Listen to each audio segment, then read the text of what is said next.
Në këtë moment, ndërsa lexoni këto fjalë, një sonde ndërtuar nga duart e njeriut po udhton përmes hapësirës ndërjore me një shpejtësi prej 60.000 km/h.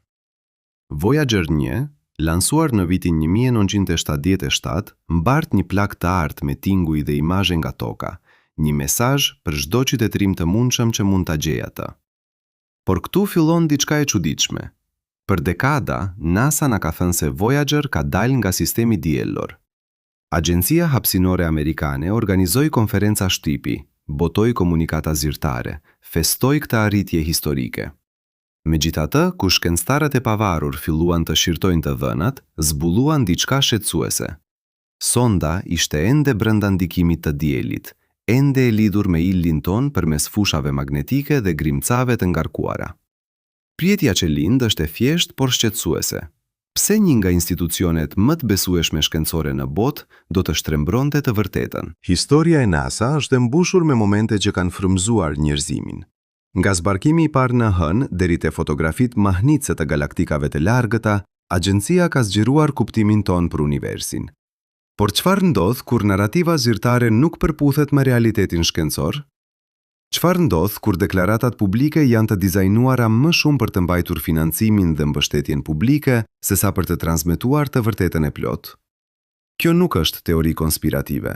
Kjo është një ekzaminim i kujdesshëm i 5 rasteve specifike ku NASA ka bërë deklarata që më vonë janë vërtetuar të jenë të pasakta, të paplotësuara ose drejt për drejt të gabuara.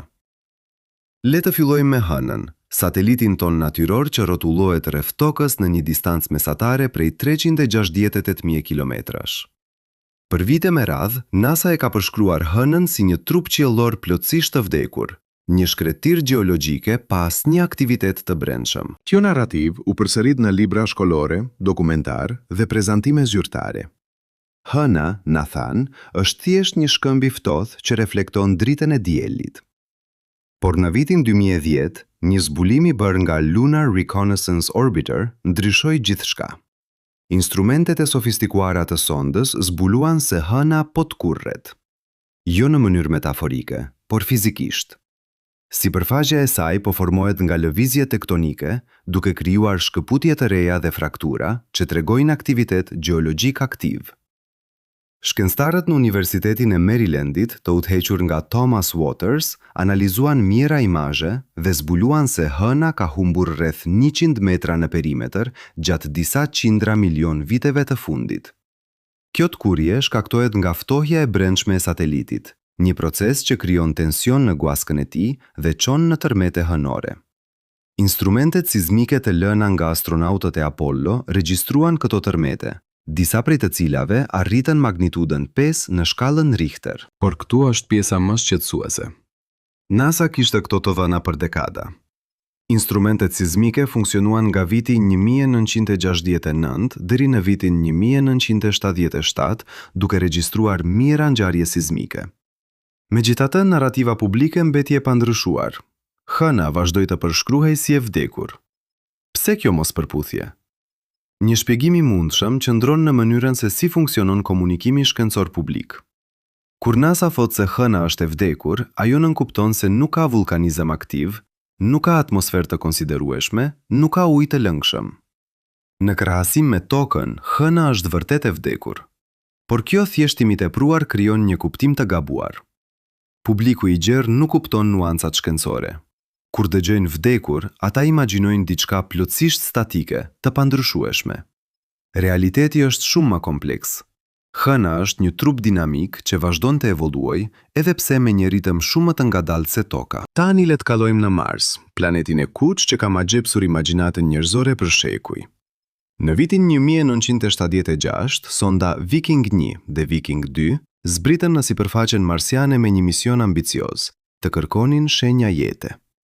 Të dy sondat mbanin eksperimente biologjike të dizajnuara për të zbuluar mikroorganizma në tokën marsiane. Një nga këto eksperimente, i quajtur labeled release, dha rezultate pozitive. Kur mostra e tokës u trajtua me lëndu shkyese të shënuara radioaktivisht, instrumentet zbuluan lëshimin e gazit, saktësisht atë që do të pritej nëse mikrobet po konsumonin ushqimin dhe po lëshonin produkte anësore. Gilbert Levin, shkencëtari kryesor pas eksperimentit Labeled Release, ishte i bindur se kishin zbuluar jetë në Mars. Të dhënat ishin të qarta, kontrollet ishin pozitive. Eksperimenti u përsërit 7 herë në 2 vende të ndryshme dhe çdo herë rezultati ishte i njëjtë. Por NASA nuk e pranoi këtë interpretim. Agjencia deklaroi se Marsi është i pabanueshëm, se rezultatet pozitive shkaktoheshin nga kimia e pazakonte tokës marsiane, jo nga jeta. Kjo pozicion zyrtar mbeti e pandryshuar për 46 vjet.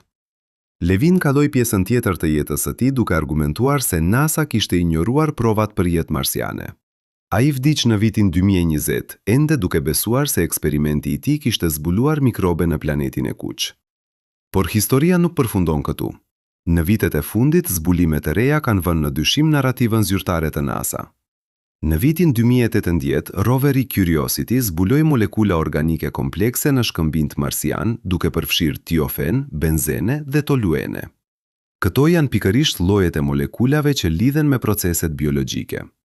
Në vitin 2019, shkencëtarët raportuan zbulimin e metanit në atmosferën marsiane, një gaz që në tokë prodhohet kryesisht nga organizma të gjallë. Më shqetësuese, nivelet e metanit ndryshojnë me stinët, duke sugjeruar një burim aktiv, jo thjesht mbetje të vjetra.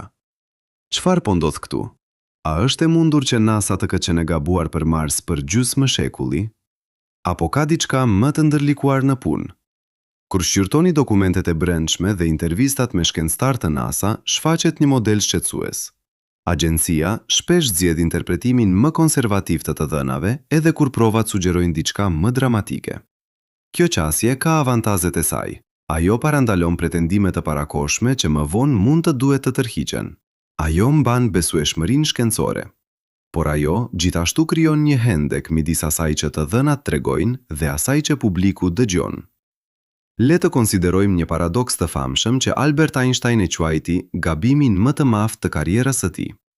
Në vitin 1917, kur Einstein zhvilloi ekuacionet e tij të relativitetit të përgjithshëm, ai zbuloi diçka shqetësuese. Matematika sugjeronte se universi po zgjerohej ose po të kurrej. Nuk mund të ishte statik, por kjo përfundim kontradiktonte të gjitha besimet e kohës. Të gjithë, duke përfshirë Einsteinin, besonin se universi ishte i përjetshëm dhe i pandryshuar. Kështu që Einstein shtoi një term artificial në ekuacionet e tij, të quajtur konstanta kozmologjike, për ta bërë universin të duket statik. Ishte një zgjidhje matematikore për një problem filozofik. 12 vjet më vonë, Edwin Hubble zbuloi se galaktikat po largohen nga ne, duke vërtetuar se universi vërtet po zgjerohej. Einstein e quajti konstantën e tij kozmologjike një gabim të madh, por historia ka një ktesë ironike. Në fund të viteve 90, astronomët zbuluan se zgjerimi i universi po përshpejtohet, i shtyrë nga një forcë misterioze që ne e quajmë energji e errët. Dhe kur shkencëtarët përpiqen të modelojnë këtë energji të errët, ata zbulojnë se ajo sillet saktësisht si konstanta kozmologjike e Einsteinit. Gabimi i tij rezultoi të ishte një parashikim profetik. Çfarë na mëson kjo për natyrën e të vërtetës shkencore? Edhe mendjet më të shkëlqyera mund të gabohen kur besimet e tyre kulturore ndërhyjnë me të dhënat. Einstein nuk mund të pranonte një univers në ndryshim, sepse kjo kontradiktonte intuitën e tij. NASA nuk mund të pranonte jetë në Mars, sepse kjo do të kërkonte një riorganizim të plotë të strategjisë së saj kërkimore. Në të dy rastet, të dhënat ishin aty, por interpretimi u vonua me dekada. Tani, le të kthehemi te Voyager, sonda që përmendëm në fillim. Në shtator të vitit 2012, NASA organizoi një konferencë shtipi për të shpallur se Voyager 1 kishte bërë histori, duke u bërë objekti i parë i ndërtuar nga njeriu që doli nga sistemi diellor. Lajmi u përhap në të gjithë botën. Gazetat botuan tituj të mëdhenj, shkencëtarët festuan, por brenda komunitetit shkencor filloi një debat i ashpër. Çfarë do të thotë të dalësh nga sistemi diellor? Ku përfundon saktësisht ndikimi i diellit? Voyager 1 kishte kaluar përmes heliospausës, kufirit ku era diellore ndeshet me mediumin ndërjor. Ky është një kufir i rëndësishëm, padyshim, por dielli ka një sferë ndikimi shumë më të madhe.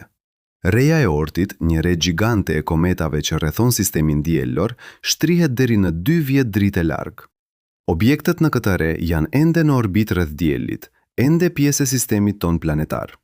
Voyager 1 është aktualisht rreth 22 miliard kilometra larg diellit. Kjo tingëllon si një distancë jashtëzakonshme dhe por është vetëm 0.002% e distancës deri në skajin e jashtëm të rresë së Ortit. Pse NASA zgjidhi të deklarojë se Voyager kishte dalë nga sistemi diellor kur teknikisht ishte ende brenda tij? Përsëri, kjo lidhet me komunikimin publik. Kalimi i heliospausës është një arritje e matshme e verifikueshme. Është një moment që mund të festohet. Të presësh derisa Voyager të kalojë vërtet për te rresë së Ortit, do të kërkonte vjetra mijëra vjet. Askush nuk do të ishte gjallë për ta parë atë.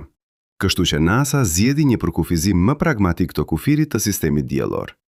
Por në procesin e bërjes së kësaj, ajo krijoi një perceptim të gabuar te publiku i gjerë. Le të shqyrtojmë tani misionin Apollo 11, zbarkimin historik në Hënë që ndodhi në korrik të vitit 1969. Neil Armstrong dhe Buzz Aldrin kaluan 21 ore 36 minuta në sipërfaqen hënore, duke mbledhur 22 kg mostra shkëmbinjsh dhe duke kryer eksperimente shkencore. NASA ka deklaruar vazhdimisht se këto mostra dhe të dhëna përfaqësojnë një arkiv të plot të informacionit shkencor nga misionet Apollo. Por kjo nuk është plotësisht e saktë. Në vitin 2019, një hetim i kryer nga zyra e inspektorit të përgjithshëm të NASA zbuloi se qindra kuti me mostra hënore dhe të dhëna nga misionet Apollo ishin humbur ose keq administruar. Disa mostra ishin dhënë si dhurata diplomatike dhe kurrë nuk u gjurmuan siç duhet. Të tjera u ruajtën në kushte të papërshtatshme dhe u degraduan. Më shqetësuese, disa nga shiritat origjinal magnetik që përmbanin telemetrinë e plot nga zbarkimi në Hënë, u fshirën aksidentalisht në vitet 70 dhe u ripërdorën për të regjistruar të dhëna të tjera. Kjo humbje e të dhënave ka pasoja të rëndësishme. Shkencëtarët modern me instrumente shumë më të sofistikuara se ato të disponueshme në vitet 60 do të donin të rianalzonin të dhënat origjinale nga Apollo, por shumë nga këto të dhëna thjesht nuk ekzistojnë më. NASA ka pranuar këto humbje, por vetëm pasi u detyrua nga hetimi i brendshëm. Për dekada, narrativa publike ishte se çdo copës informacioni nga Apollo ishte ruajtur me kujdes për brezat e ardhshëm. Realiteti ishte shumë më kaotik. Çfarë na tregojnë këto 5 raste për natyrën e të vërtetës institucionale? Ato zbulojnë një model ku komunikimi publik shpesh thjeshtëzohet deri në pikën e shtrembërimit. NASA nuk gënjen në mënyrë të qëllimshme, por ajo zgjedh narrativa që janë më të lehta për t'u shpjeguar, më të lehta për t'u financuar, më të lehta për t'u mbrojtur politikisht. Në procesin e bërjes së kësaj, nuancat shkencore humbasin, kompleksiteti reduktohet në tituj të thjeshtë. Dhe publiku mbetet me një kuptim i cili, edhe pse jo teknikisht i gabuar, është larg nga e vërteta e plot. Në këtë moment, ndërsa dëgjoni këto fjalë, një ekip shkencëtarësh në laboratorin e propulsionit me reaksion në Kaliforni po monitoron sinjalet nga një rover në Mars që ndodhet në një distancë prej 156 milion kilometrash. Çdo komandë që dërgojnë merr 11 minuta për të arritur. Çdo përgjigje merr 11 minuta të tjera për t'u kthyer. Në këtë vonesë, 22 minutëshe, qëndron një e vërtet thellësore për eksplorimin hapësinor. Ne po operojmë në skajin e mundësisë teknike njerëzore, ku çdo vendim duhet të jetë i përsosur, sepse nuk ka mundësi për korrigjim në kohë reale. Por çfarë ndodh kur vendimet që merren në këtë distancë të jashtëzakonshme nuk janë vetëm teknike, por edhe politike? Çfarë ndodh kur të dhënat që vijnë nga Marsi interpretohen jo vetëm nga shkencëtar, por edhe nga zyrtar që duhet të justifikojnë buxhete prej miliarda dollarësh para Kongresit? Kjo pyetje na çon në zemër të problemit që po shqyrtojmë. Le të kthehemi te Gilbert Levin dhe eksperimenti i tij Labeled Release. Kur ai vdiq në dhjetor të vitit 2020, shumë gazeta shkruan nekrolog që e përshkruanin si një shkencëtar të vendosur që kurrë nuk e pranoi interpretimin zyrtar të NASA. Por ata që e njihnin Levin personalisht tregojnë një histori më komplekse. Ai nuk ishte një konspiracionalist i çmendur. Ai ishte një mikrobiolog i respektuar që kishte zhvilluar teknika për zbulimin e baktereve që më vonë u përdorën në industrinë ushqimore dhe mjekësore. Eksperimenti i tij për Mars u projektua me kujdes të jashtëzakonshëm, duke marrë parasysh çdo kontroll të mundshëm. Ja se si funksiononte eksperimenti. Një mostër toke marsiane vendosej në një dhomë të mbyllur. Pastaj shtoheshin lëndë ushqyese të shnuara me karbon radioaktiv. Nëse kishte mikrobe në tokë, ato do të konsumonin ushqimin dhe do të lëshonin gaz që përmbanin karbonin radioaktiv. Një detektor do të regjistronte këtë lëshim. Ishte një test elegant dhe i drejt për drejt. Kur eksperimenti u krye për herë të parë në 20 korrik të vitit 1976, rezultatet ishin dramatike. Brenda orëve, detektori filloi të regjistronte lëshimin e gazit. Kurba e të dhënave ishte saktësisht ajo që do të pritej nga aktiviteti metabolik. Levin ishte i emocionuar. Ekipi i tij ishte i emocionuar. Ata besonin se kishin bërë zbulimin më të madh në historinë e shkencës. Por NASA kërkoi kujdes. Agjencia urdhëroi që eksperimenti të përsëritej me një kontroll. Një mostër e dytë toke u ngroh në 360 gradë Celsius për 3 orë, një temperaturë që do të vriste çdo formë jete të njohur. Pastaj, kjo mostër e sterilizuar ju nënshtrua të njëjtit test. Nëse rezultatet pozitive shkaktoheshin nga jeta, mostra e sterilizuar nuk do të jepte asnjë sinjal. Kur testi u krye, mostra e sterilizuar nuk dha asnjë lëshim gazi. Kontrolli funksionoi. Kjo duhet të ishte prova përfundimtare, por NASA ende nuk ishte e bindur. Agjencia argumentoi se mund të kishte një proces kimik të panjohur që imitonte jetën. Ndoshta toka marsiane përmbante peroksid të hidrogjenit ose superoksid që reagonte me lëndët ushqyese në një mënyrë që dukej biologjike, por nuk ishte. Ky argument u bë pozicioni zyrtar. Dhe këtu fillon diçka e çuditshme në historinë e shkencës. Për 46 vjet, çdo herë që dikush ngre çështjen e eksperimentit labeled release, përgjigjja standarde është se rezultatet shkaktoheshin nga kimia e pazakontë e Marsit. Por kur pyesni shkencëtarët saktësisht çfarë procesi kimik mund të prodhonte këto rezultate, askush nuk ka një përgjigje të qartë. Është një shpjegim që mbështetet në diçka të panjohur për të mohuar diçka të njohur. Le të konsiderojmë një eksperiment mendor. Imagjinoni se një sonde huaj zbret në tokë dhe kryen të njëjtin test në tokën e kopshtit tuaj. Ajo do të zbulonte aktivitet metabolik. Pastaj, nëse sterilizonte mostrën dhe e testonte përsëri, aktiviteti do të zhdukte. Çfarë përfundimi do të nxirrnin qeniet e huaja? Ata do të konkludonin se toka ka jetë, por nëse ata do të ishin si NASA, ata do të argumentonin se ndoshta toka ka një kimik të pazakontë që imiton jetën. Kjo nuk është vetëm një çështje akademike. Në vitin 2016, një grup shkencëtarësh ndërkombëtar botoi një analizë të re të dhënave të Viking. Ata përdorën teknika statistikore moderne që nuk ishin të disponueshme në vitet 70. Përfundimet e tyre ishin të qarta. Rezultatet e eksperimentit labeled release nuk mund të shpjegohen me kimik të njohur. Modeli i të dhënave është në përputhje me aktivitetin biologjik. Studimi u botua në një revistë të rishikuar nga kolegët. NASA nuk e komentoi. Tani le të shqyrtojmë një dimension tjetër të kësaj historie. Në vitin 1978, vetëm 2 vjet pas misionit Viking, NASA filloi të planifikonte misionin e ardhshëm për Mars. Ky mision, i quajtur Mars Observer, nuk ishte asnjë eksperiment biologjik, as misionet e mëvonshme. Për 30 vjet, NASA dërgoi sonda në Mars që studionin gjeologjin, klimën, historinë e ujit, por asnjëra nuk kërkoi drejt për jetë. Pse kjo vendim? Dokumentet e brendshme sugjerojnë se NASA kishte frikë nga një rezultat pozitiv. Nëse një mision tjetër zbulonte shenja jete, kjo do të krijonte presion të jashtëzakonshëm për të dërguar një mision me ekuipazh njerëzor. Dhe në fund të viteve 70, pas përfundimit të programit Apollo, NASA nuk kishte as teknologjin, as buxhetin për një mision të tillë. Ishte më e sigurt të shmangej pyetja sesa të përballet me një përgjigje që nuk mund ta menaxhonte. Kjo strategji ndryshoi vetëm në vitet e fundit. Roveri Perseverance që zbriti në Mars në shkurt të vitit 2021, mbart një eksperiment të quajtur Sherlock që mund të zbulojë molekula organike. Por edhe ky instrument është projektuar për të kërkuar shenja të jetës së lashtë, jo të jetës aktuale. NASA ende nuk është gati të përballet me mundësinë që Marsi mund të ketë mikrobe të gjallë sot. Le të kalojmë tani në një laborator në Universitetin e Kalifornisë në Los Angeles në vitin 2015. Një ekip shkencëtarësh të udhëhequr nga profesori Kevin Hand po kryen një eksperiment të çuditshëm. Ata po përpiqen të rikrijonin kushtet në hënën e Jupiterit të quajtur Europa. Kjo hënë, pak më e vogël se hëna jon, është e mbulluar me një shtresë akulli të trash 10 kilometra. Por nën këtë akull, të dhënat nga sonda Galileo sugjerojnë se ekziston një oqean i lëngshëm që përmban më shumë ujë se të gjithë oqeanet e tokës së bashkuara. Eksperimenti i Hand është i thjeshtë, por i fuqishëm. Ai merr ujë të ngrirë që përmban molekula organike dhe ekspozon ndaj rrezatimit që Europa merr nga fusha magnetike gjigante e Jupiterit. Pastaj ai analizon çfarë ndodh. Rezultatet janë mahnitëse. Rrezatimi nuk shkatëron molekullat organike. Përkundrazi, ai i transformon ato në molekula më komplekse, duke përfshirë aminoacide, bloqet ndërtimore të proteinave. Kjo zbulim ka implikime të thella.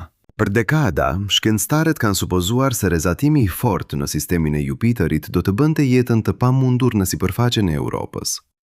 Por eksperimenti i Hand tregon se rrezatimi mund të jetë një burim energjie që nxit kimikën organike. Nëse kjo është e vërtet, atëherë Europa mund të ketë jo vetëm ujë, por edhe lëndët kimike të nevojshme për jetën. NASA ka planifikuar një mision për Europën të quajtur Europa Clipper, që do të lansohet në vitin 2024. Por ky mision nuk do të zbresë në sipërfaqe. Ai do të fluturojë pranë hënës 48 herë, duke mbledhur të vëna nga distanca. Pse jo një zbritje? Përsëri, shpjegimi zyrtar është teknik. Është shumë e vështirë të zbresësh në një sipërfaqe akulli që mund të jetë e paqëndrueshme. Por shpjegimi i pazyrtar, i diskutuar në konferenca shkencore, por rrallë në publik, është se NASA nuk është gati për pasojat e një zbulimi pozitiv. Imagjinoni se një sond zbret në Europa, shpon akullin, arrin në oqean dhe zbulon mikrobe. Çfarë do të ndodhte më pas? Protokollet ndërkombëtare për mbrojtjen planetare do të kërkonin që çdo mision i ardhshëm të sterilizohej me kujdes të jashtëzakonshëm për të shmangur kontaminimin. Kostoja e misioneve do të shumëfishohej dhe do të kishte presion të jashtëzakonshëm për të dërguar misionet të tjera më të sofistikuara për të studiuar këto mikrobe. NASA do të gjendej në një garë shkencore që mund të dominonte buxhetin e saj për dekada. Kjo nuk është spekulim. Në vitin 2017, një raport i brendshëm i NASA që u rrjedh në shtyp diskutonte saktësisht këto shqetësime. Raporti argumentonte se agjencia duhet të ishte e kujdesshme në mënyrën se si komunikonte mundësinë e jetës në Europa, sepse pritshmëritë publike mund të bëheshin të pamenaqueshme. Tani, le të shqyrtojmë një rast tjetër që zbulon tensionin midis zbulimit shkencor dhe komunikimit publik. Në shtator të vitit 2017, NASA organizoi një konferencë shtipi për të diskutuar një zbulim të bërë nga teleskopi hapësinor Hubble. Astronomët kishin zbuluar avull ujë në atmosferën e një planeti jashtëdiellor të quajtur K278b, një botë që rrotullohet rreth një illi në një distancë prej 120 vjet drite. Lajmi u raportua gjerësisht si një hap drejt zbulimit të jetës jashtëtoksore, por kur lexoni me kujdes studimin shkencor, zbuloni se situata është shumë më komplekse. K278b është një planet gjigant, më i madh se Jupiteri, me një temperaturë sipërfaqësore prej rreth 150 gradë Celsius. Nuk ka sipërfaqe të ngurtë. Është një top gazi të ngjehtë ku jeta, siç e njohim ne, do të ishte e pamundur. Pra pse NASA e prezantoi këtë zbulim si të rëndësishëm për kërkimin e jetës? Sepse prania e ujit, edhe në një mjedis kaq armiqësor, tregon se uji është i zakonshëm në univers. Dhe nëse uji është i zakonshëm, atëherë jeta mund të jetë gjithashtu e zakonshme. Ky është një argument i vlefshëm shkencor, por mënyra se si u komunikua krijoi një perceptim të gabuar. Shumë njerëz që lexuan titujt menduan se NASA kishte zbuluar një planet me oceane ku jeta mund të ekzistonte. Ky model përsëritet vazhdimisht. Në vitin 2019, NASA shpali zbulimin e fosfines në atmosferën e Venusit, një gaz që në tokë prodhohet kryesisht nga bakteret. Lajmi shkaktoi eksitim të madh, por brenda javësh shkencëtar të tjerë vunë në dyshim analizën. Ata argumentuan se sinjali mund të ishte një artefakt i të dhënave, jo fosfin real. Një debat jashtëpër shkencor filloi, dhe në mes të këtij debati, NASA mbeti e heshtur. Agjencia nuk tërhoqi pretendimin origjinal, por as nuk e mbrojti atë me forcë. Çfarë po ndodh këtu? Një shpjegim i mundshëm është se NASA operon në një mjedis ku duhet të balancojë disa objektiva të kundërta. Nga njëra anë, ajo duhet të mbajë eksitimin publik për të justifikuar financimin. Nga ana tjetër, ajo duhet të mbajë besueshmërinë shkencore për të ruajtur respektin e komunitetit akademik. Këto dy objektiva shpesh bien ndesh. Një zbulim që është mjaft dramatik për të tërhequr vëmendjen publike mund të mos jetë mjaft i fortë për të kaluar shqyrtimin shkencor. Dhe një zbulim që kalon shqyrtimin shkencor mund të jetë shumë teknik për të tërhequr vëmendjen publike. Le të kthehemi tani te Voyager dhe pyetja se çfarë do të thotë të dalesh në sistemi diellor. Kur NASA shpali në vitin 2012 se Voyager 1 kishte kaluar heliospauzën, agjencia e dinte shumë mirë se kjo nuk ishte fundi i ndikimit të diellit. Dokumentet teknike që u botuan në të njëjtën kohë me konferencën e shtipit e bënin këtë të qartë. Por konferenca e shtipit fokusohej në heliospauzë si një kufi simbolik, një moment që mund të festohej. Pse kjo zgjedhje? Sepse reja e ortit është një koncept i vështirë për t'u shpjeguar. Është një re hipotetike e objekteve që nuk është vëzhguar kur drejt për drejt. Ne e dim se ekziston sepse kometat që vijnë nga ajo rajon kanë orbita që tregojnë një burim të largët, por askush nuk ka parë kurrë një objekt individual në ren e ortit. Është shumë e largët dhe shumë e errët. Kështu që të thuash se Voyager ka dalë nga sistemi diellor kur arrin në ren e ortit, do t'ishte si të thuash se ka arritur diçka që nuk mund ta verifikojmë. Heliospauza nga ana tjetër është e matshme. Instrumentet në Voyager mund të zbudojnë ndryshimin në grincat e ngarkuara dhe fushat magnetike. Është një kufi fizik që mund të verifikohet. Kështu që NASA zgjedhi këtë kufi si pikën e daljes, edhe pse teknikisht Voyager është ende brenda sferës së ndikimit gravitacional të diellit. Por kjo zgjedhje ka pasoja. Kur njerëzit dëgjojnë se Voyager ka dalë nga sistemi diellor, ata imagjinojnë se sonda është tani në hapësirë vërtet ndërhyjore, duke udhëtuar midis yjeve. Realiteti është se Voyager është ende në oborin e pasëm të diellit në një rajon që është më shumë pjesë e sistemit ton se sa e hapësirës ndërhyjore. Ylli më i afërt, Proxima Centauri, është në një distancë prej 4 vjet drite. Me shpejtësinë aktuale, Voyager do të merrte 73.000 vjet për të arritur atë. Le të shqyrtojmë tani çështjen e mostrave hënore të humbura. Kur NASA pranoi në vitin 2019 se qindra mostra nga misionet Apollo ishin humbur ose keq administruar, agjencia e paraqiti këtë si një problem administrativ. Shiritat magnetik u fshirën sepse në vitet 70 shiritat ishin të shtrenjtë dhe askush nuk mendoi se të dhënat do të ishin të vlefshme 50 vjet më vonë. Mostrat u humbën sepse sistemet e gjurmimit ishin primitive dhe disa mostra u dhuruan si gjeste diplomatike pa dokumentacion të duhur. Por kur shqirtoni kronologjinë, shfaqet një model nënshqetësues. Shumë nga këto humbje ndodhen në periudha kur NASA po përballej me presion buxhetor.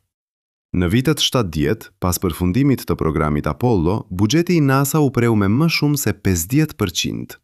Agjencia u detyrua të zgjedhë midis ruajtjes së arkivave të vjetra dhe financimit të misioneve të reja. Ajo zgjodhi misionet e reja. Kjo është një zgjedhje e kuptueshme nga një perspektivë pragmatike, por ajo gjithashtu tregon se ruajtja e të dhënave historike nuk ishte prioritet. Pasojat e kësaj zgjedhjeje janë të dukshme sot. Kur shkencëtarët modern duan të krahasojnë të dhënat nga Apollo me të dhënat nga misionet e fundit hënore kineze dhe indiane, ata zbulojnë se shumë nga të dhënat origjinale thjesht nuk janë të disponueshme. Kjo bën të vështirë verifikimin e pretendimeve të bëra në vitet 60. Dhe kjo krijon hapësirë për teoritë e komplotit që argumentojnë se zbarkimet në hën ishin të rreme. NASA e di këtë. Në vitin 2020, agjencia filloi një program për të digitalizuar të gjitha të dhënat e mbetura nga Apollo. Por procesi është i ngadaltë dhe i shtrenjtë, dhe për disa të dhëna është shumë vonë. Shiritat magnetik që u fshirën në vitet 70 nuk mund të rikuperohen. Ato të dhëna janë humbur përgjithmonë. Tani le të konsiderojmë një pyetje më të gjerë. Pse institucionet shkencore shtrembrojnë të vërtetën? Përgjigjja nuk është e thjeshtë. Nuk është se shkencëtarët janë të pandershëm. Shumica e tyre janë njerëz të përkushtuar që besojnë thellësisht në metodën shkencore. Por ata operojnë brenda një sistemi që ka presione të tjera përveç kërkimit të së vërtetës. Një presion është financimi. NASA merr rreth 22 miliardë dollar në vit nga Kongresi Amerikan. Për të justifikuar këtë financim, agjencia duhet të tregojë rezultate që publiku mund t'i kuptojë dhe t'i vlerësojë. Një zbulim i nuancuar shkencor që kërkon faqe me faqe shpjegim nuk funksionon në një konferencë shtipi. Një titull i thjesht që mund të kuptohet në 5 sekonda funksionon. Kështu që të dhënat shpesh thjeshtëzohen deri në pikën ku nuancat humbasin. Një presion tjetër është konkurenca ndërkombëtare. Kina, India, Emiratet e Bashkuara Arabe dhe vendet të tjera po investojnë fuqishëm në programet e tyre hapësinore. NASA duhet të justifikojë pse Amerika duhet të mbetet lider në eksplorimin hapësinor. Kjo kërkon një narrativ të suksesit të vazhdueshëm. Dështimet, vonesat dhe pasiguria duhet të minimizohen në komunikimin publik, edhe kur ato janë pjesë normale e procesit shkencor. Një presion i tretë është trashëgjimia. NASA është një institucion që ka arritur gjëra të jashtëzakonshme.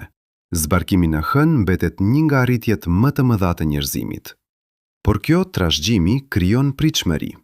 Çdo mision i ri krahasohet me Apollo, çdo zbulim i ri duhet të jetë historik. Kjo krijon një presion për të fryrë rëndësinë e zbulimeve, për t'i bërë ato të duken më dramatike se sa janë në realitet. Le të shqyrtojmë një rast konkret se si këto presione ndërveprojnë. Në gusht të vitit 2020, NASA shpalli se kishte zgjedhur vendin e zbritjes për misionin Artemis 3, që synon të kthejë astronaut në hënë deri në vitin 2025. Vendi i zgjedhur është Poli Jugor i Hënës, një rajon që nuk është eksploruar kurrë nga njerëzit.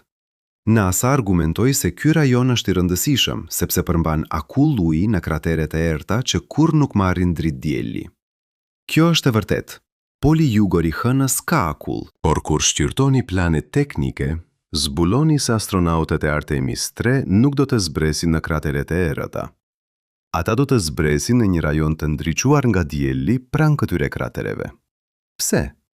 Sepse zbritja në një krater të errët është shumë e rrezikshme me teknologjinë aktuale.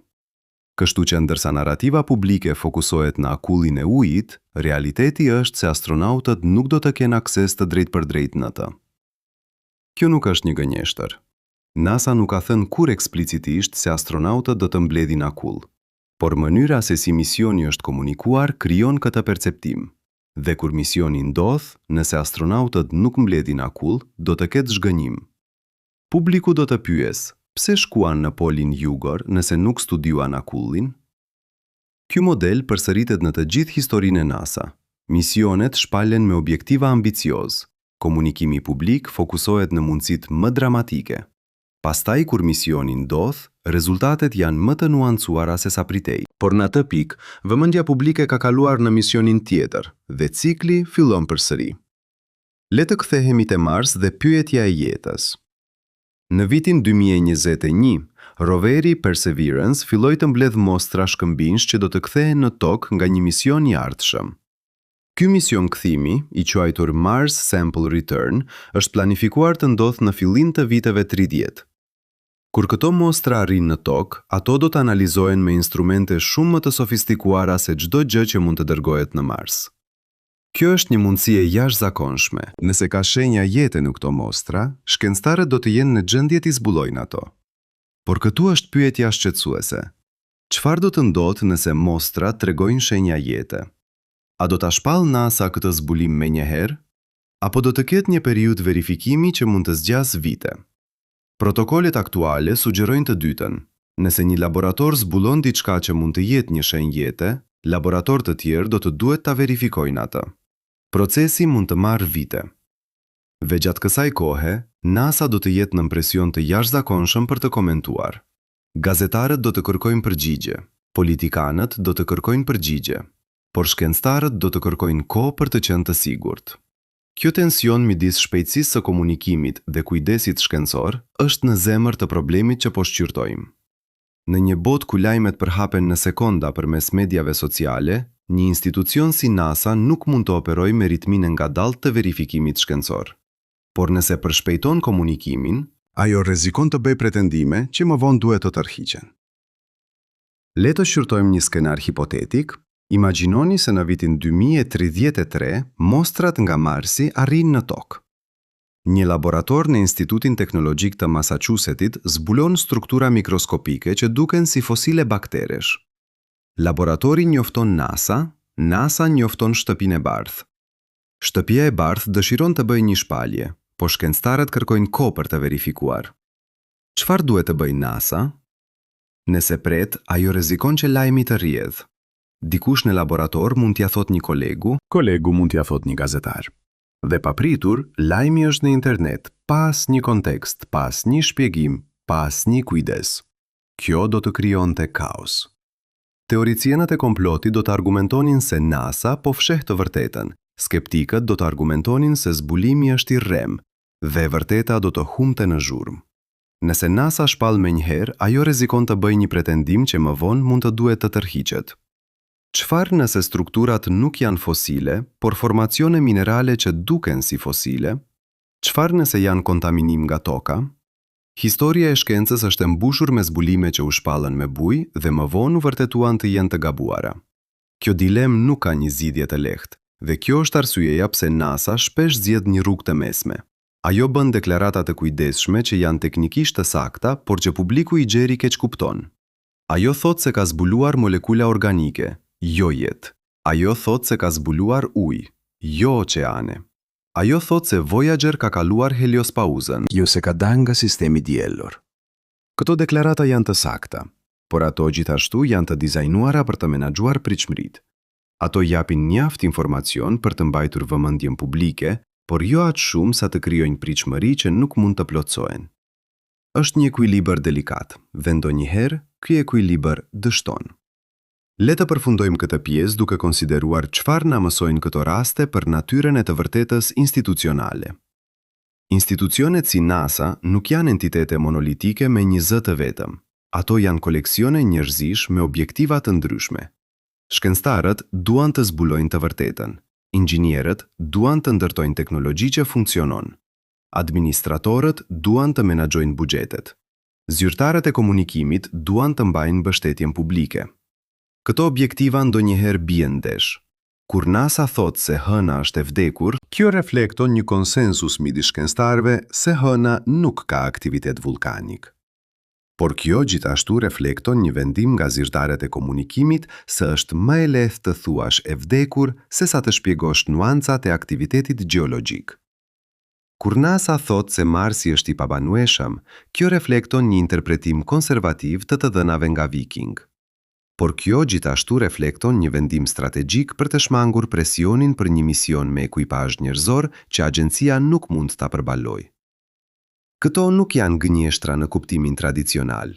Ato janë thjeshtësime, zgjedhje narrative, mënyra për të menaxhuar kompleksitetin e realitetit shkencor në një botë që kërkon përgjigje të thjeshta. Por pasojat e këtyre zgjedhjeve janë reale. Ato formojnë mënyrën se si publiku kupton universin. Ato ndikojnë në vendimet politike për financimin e shkencës, dhe ato krijojnë një hendek midis asaj që shkencëtarët dinë dhe asaj që publiku beson. Në pjesën tjetër, do të shqyrtojmë se si ky hendek po zgjerohet në epokën e mediave sociale dhe çfarë kjo do të thotë për të ardhmen e eksplorimit hapësinor. Në vitin 2060, teleskopi hapësinor James Webb ende nuk ishte lëshuar. Por inxhinierët e NASA tashmë po përbaleshin me një problem që do të ndryshonte mënyrën se si ne e kuptojmë universin. Pasqyra kryesore e teleskopi, e përbërë nga 18 segmente gjarskëndore të arit, duhet të ishte kaq e saktë sa çdo papërsosmëri më e madhe se 100 nanometra do ta bënte instrumentin të padobishëm. Për të kuptuar këtë shkallë, imagjinoni se po përpiqeni të ndërtoni një fushë futbolli ku çdo fije bari duhet të jetë saktësisht në të njëjtën lartësi me një saktësi më të vogël se gjerësia e një atomi. Kjo është shkalla e saktësisë që kërkohej, por këtu është paradoksi që inxhinierët zbuluan. Sa më saktë bëhej pasqyra, aq më shumë ajo zbulonte papërsosmëri në vetë hapësirën që po matej. Në shkallë nanometrike, koncepti i një sipërfaqe të sheshtë bëhet i paqartë. Atomet vetë lëvizin. Temperatura ndikon në strukturën kristalore të metalit, madje edhe rrezatimi kozmik që godet pasqyrën mund të shkaktojnë ndryshime mikroskopike. Kështu që sa më shumë, inxhinierët përpiqeshin të arrinin përsosmërinë, aq më shumë ata zbulonin se përsosmëria vetë është një koncept i paqartë në shkallë kuantike. Ky paradoks nuk është unik për teleskopët. Ai shfaqet kudo ku shkenca përpiqet të matë realitetin me saktësi ekstreme. Le të konsiderojmë një shembull nga jeta e përditshme që zbulon të njëjtin parim.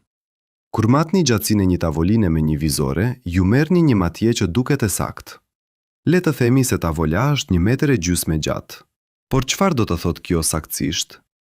Nëse zmadhoni skajet e tavolinës në një mikroskop, ju zbuloni se ato nuk janë të drejta. Ato janë të vrazhta, të pabarabarta, me male dhe lugjina në shkallë mikroskopike. Kështu që, ku fillon dhe ku përfundon tavola? Nëse matni nga maja e një mali mikroskopik në majën e një mali tjetër, ju merrni një matje. Nëse matni nga fundi i një lugjine në fundin e një tjetër, ju merrni një matje tjetër. Diferenca mund të jetë vetëm disa mikrometra, por ajo ekziston. Dhe nëse vazhdoni të zmadhoni, duke shkuar në shkallë atomike, koncepti i një skaji bëhet edhe më i paqartë. Atomet në sipërfaqen e drurit janë në lëvizje të vazhdueshme. Ato vibrojnë, ato ndërveprojnë me molekullat e ajrit përreth. Disa prej tyre largohen nga sipërfaqja të zvendësuara nga të tjera. Kështu që skaji i tavolinës nuk është një vijë e fiksuar, por një zonë e paqartë ku druri gradualisht bëhet ajër. Tani imagjinoni se po përpiqeni të matni jo një tavolinë, por një galaktik. Galaktika Andromeda, fqinja jonë më e afërt e madhe, është rreth 2.500.000 vjet dritë e larg. Por ku fillon dhe ku përfundon Andromeda? Nëse shikoni një fotografi të Andromedës, ju shihni një disk të ndritshëm me një bërtham qendrore dhe krah spiral.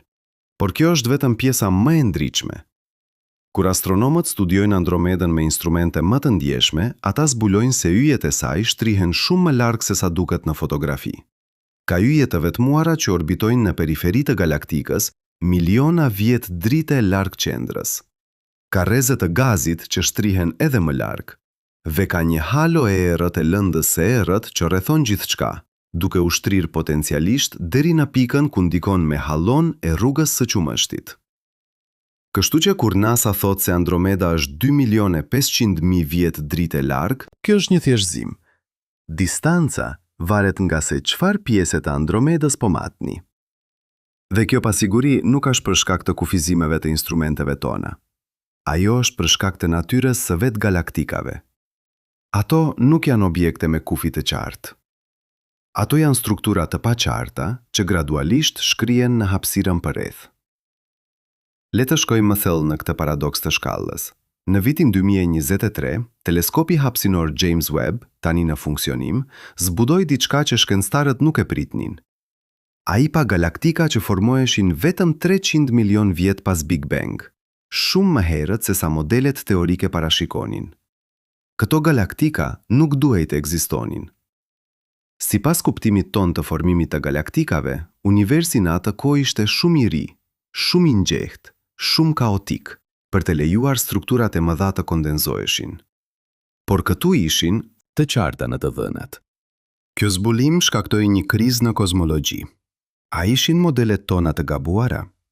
A kishte diçka themelore që nuk kuptonim për universin e hershëm? Apo ishte diçka më e thjeshtë, një keqkuptim i asaj që po shikonim?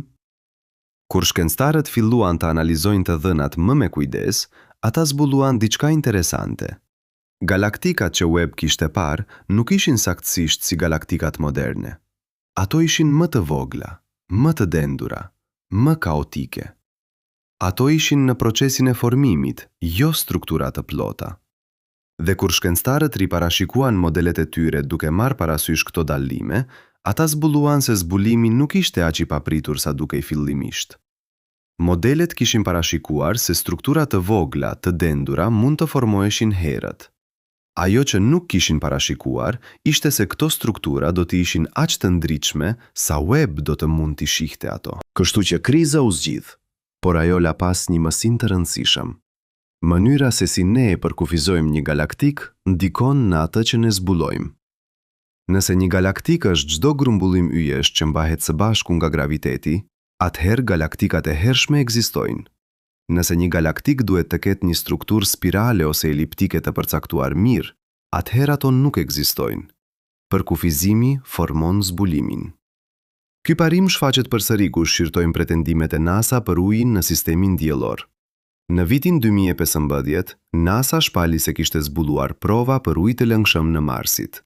Lajmi u përhap në të gjithë botën, por kur lexoni studimin shkencor aktual, ju zbuloni se provat nuk ishin as të qarta sa sugjeronte titulli. Ajo që shkencëtarët kishin zbuluar ishin vijat e errta në pjerësitë marsiane që shfaqeshin në verë dhe zhduken në dimër. Këto vija mund të shkaktoheshin nga uji i kripur që rrjedh poshtë pjerësive, por ato gjithashtu mund të shkaktoheshin nga rrëshqitjet e rërës, nga ngrirja dhe shkrirja e diellit të karbonit ose nga procese të tjera që nuk përfshin ujë fare. Të dhënat ishin të qarta. Kishte vija, por interpretimi ishte i paqartë. Çfarë shkaktonin këto vija? NASA zgjidhi të theksojë interpretimin e ujit sepse ai ishte më interesant për publikun. Uji në Mars do të thotë mundësi për jetë. Uji në Mars do të thotë burime për kolonizuesit e ardhshëm njerëzor.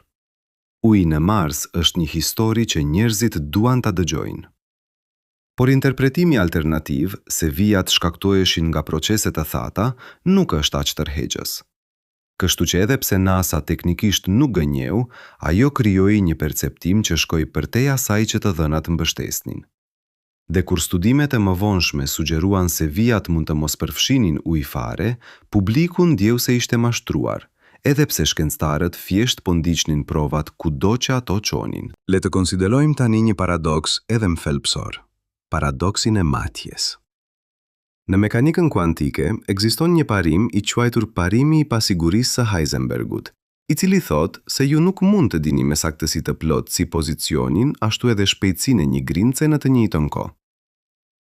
Sa më saktë të matni njërin, aq më pak saktë mund të dini tjetrën. Ky nuk është një kufizim i instrumenteve tona, është një pronë themelore e realitetit. Por këtu është pjesa e çuditshme. Ky parim nuk zbatohet vetëm për grimcat subatomike. Ai zbatohet për çdo gjë. Arsyeja pse ne nuk e vëmë re atë në jetën e përditshme është se efektet janë jashtëzakonisht të vogla për objekte të mëdha. Pasiguria në pozicionin e një topi futbolli, për shkak të mekanikës kuantike, është shumë më e vogël se gjerësia e një atomi, por ajo ekziston.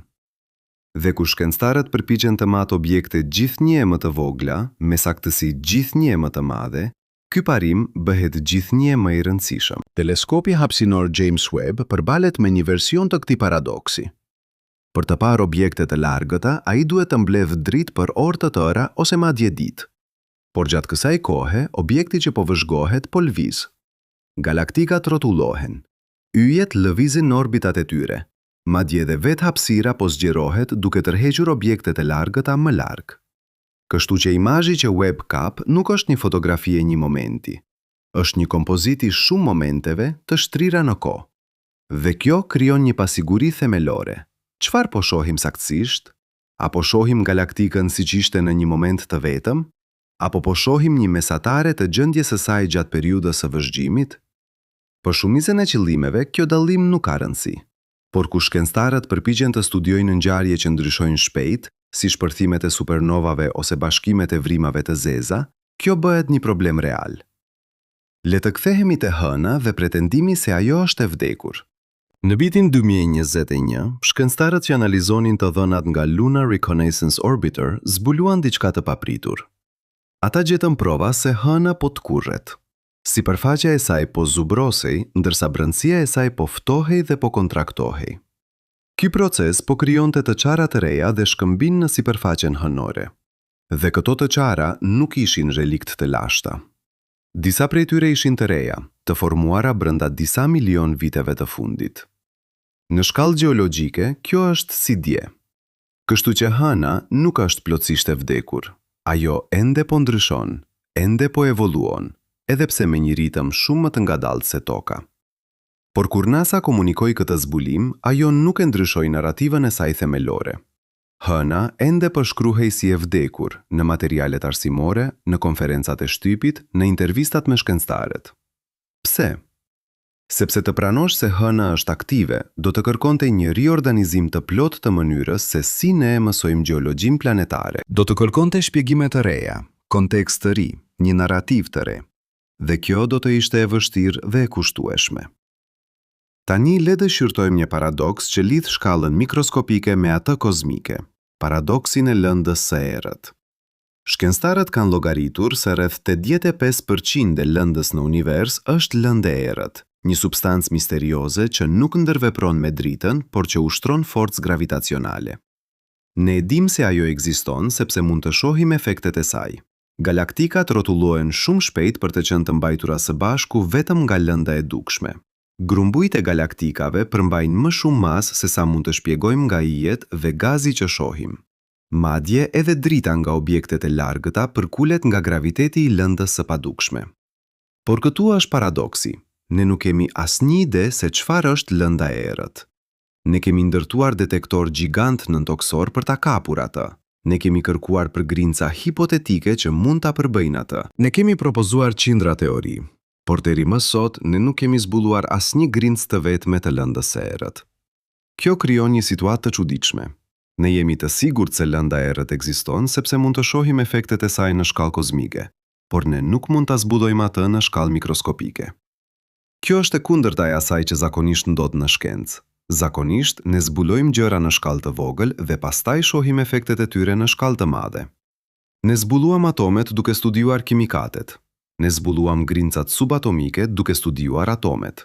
Por me lëndën e errët ne po punojmë mbrapsht. Ne shohim efektet në shkallë kozmike dhe po përpiqemi të zbulojmë shkakun në shkallë mikroskopike. Dhe deri më tani ne po dështojmë. Kjo ka çuar disa shkencëtar të propozojnë një ide radikale. Ndoshta lënda e errët nuk ekziston fare. Ndoshta kuptimi ynë i gravitetit është i gabuar.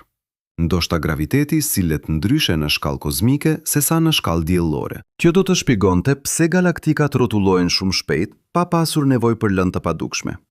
Por kjo gjithashtu do të kërkonte një riorganizim të plot të fizikës, duke përfshirë hedhjen poshtë të relativitetit të përgjithshëm të Einsteinit, teoria më e suksesshme që kemi për graviteti.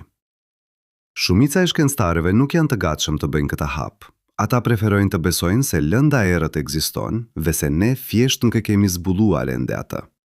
Por kjo krijon një paradoks filozofik. Sa kohë duhet të kërkojmë për diçka para se të pranojmë se ajo mund të mos ekzistojë? Nëse kalojmë edhe 50 vjet duke ndërtuar detektor gjithnjë më të ndjeshëm dhe ende nuk gjejmë asgjë, a do të jetë kjo provë se lënda e errët nuk ekziston, apo do të jetë thjesht provë se detektorët tanë ende nuk janë mjaft të mirë? Kjo pyetje nuk ka një përgjigje të qartë, dhe kjo është arsyeja pse lënda e errët mbetet një nga misteret më të mëdha të fizikës moderne. Le të konsiderojmë tani se si ky paradoks i shkallës shfaqet në pretendimet e NASA për Voyager. Kur NASA tha se Voyager 1 kishte dalë nga sistemi diellor, ajo po përdorte një përkufizim specifik të kufirit, heliospauza, pika ku era diellore ndeshet me mediumin ndërjor. Ky është një kufir i matshëm, i verifikueshëm. Instrumentet në Voyager zbuluan një rënje të papritur në grimcat e erës diellore dhe një rritje në rrezet kozmike nga jashtë sistemit ton. Kjo ishte një ndryshim i qartë, i papërshtatshëm. Por a e bën kjo Voyager jashtë sistemit diellor? Varet nga se si e përkufizoni sistemin diellor. Nëse e përkufizoni si rajonin ku era diellore dominon, atëherë po, Voyager është jashtë. Nëse e përkufizoni si rajonin ku graviteti i diellit dominon, atëherë jo, Voyager është ende brenda.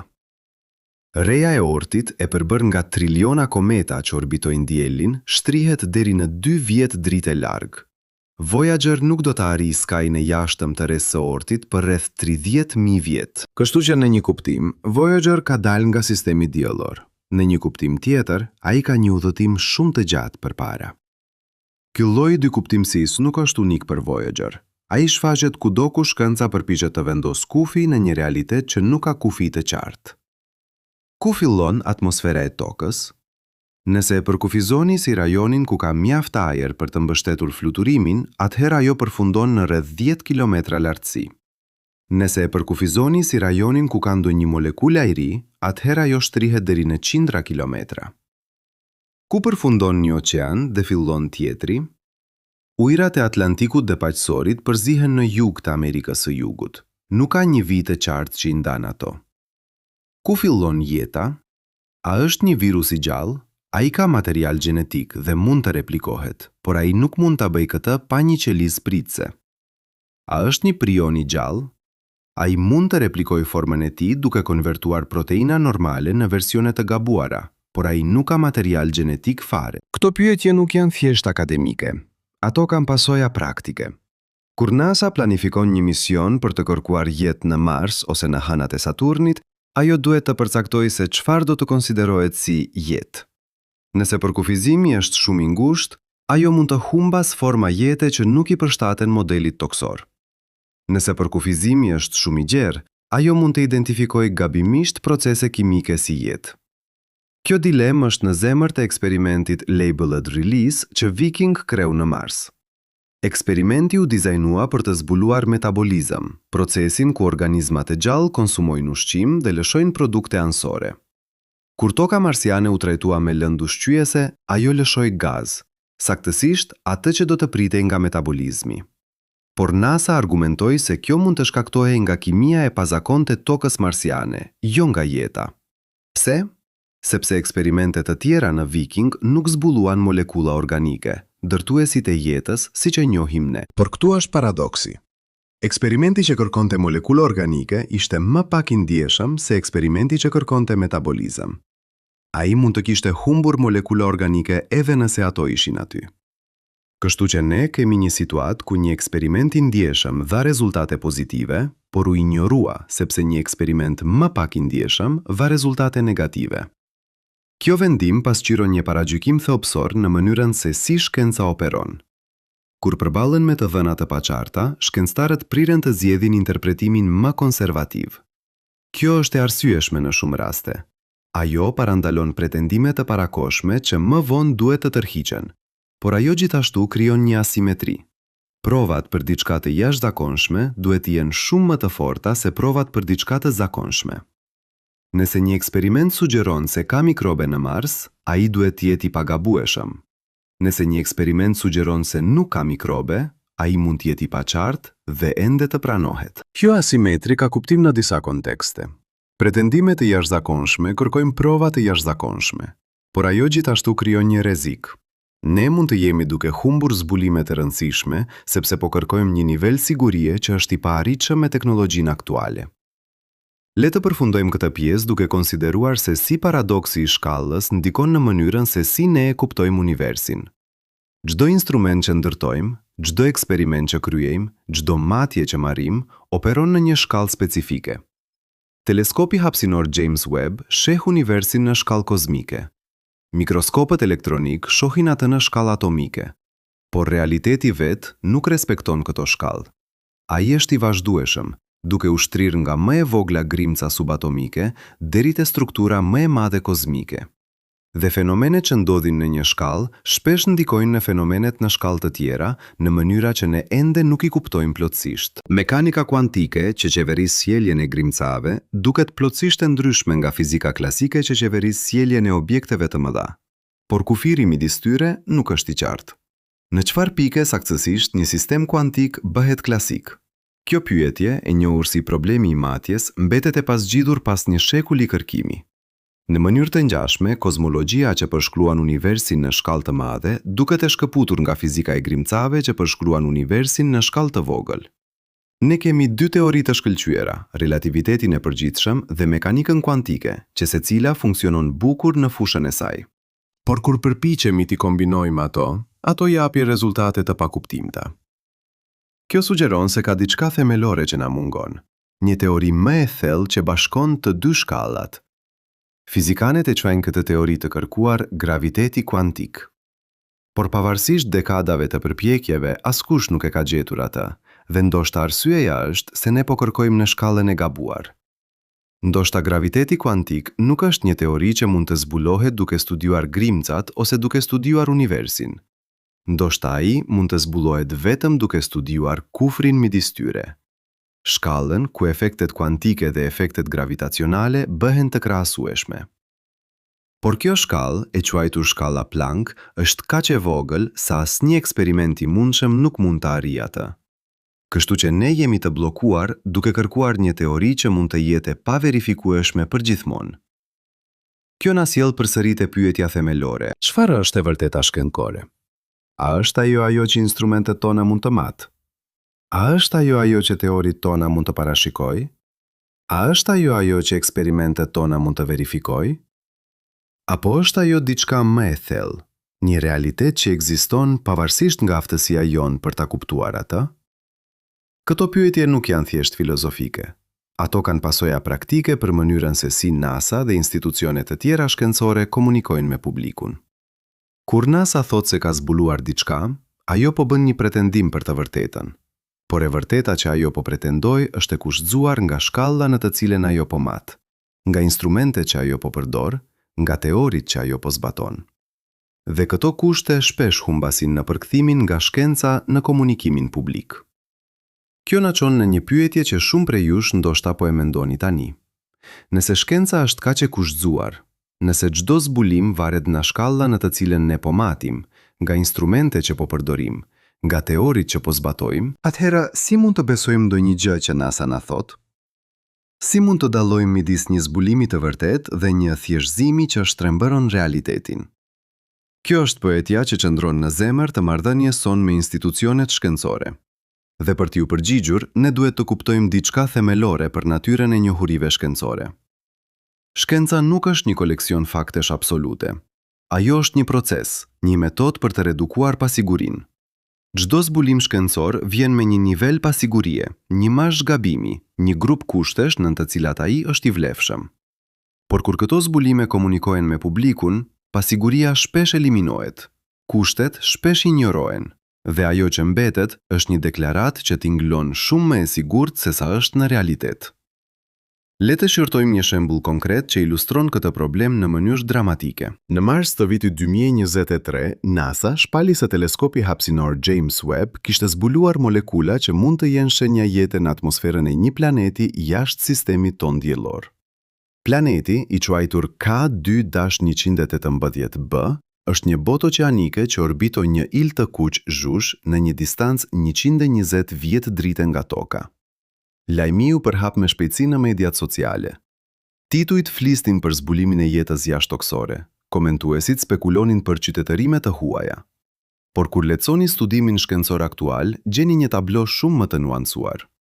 Ajo që James Webb zbuloi ishte një molekule quajtur dimetil sulfid në spektrin e dritës që kalonte përmes atmosferës së planetit. Në tokë, kjo molekul prodhohet pothuajse ekskluzivisht nga organizmat biologjik, veçanërisht nga fitoplanktonet në oqeane. Kështu që zbulimi i saj në një planet tjetër është intrigues. Por këtu është pjesa që humbet në tituj.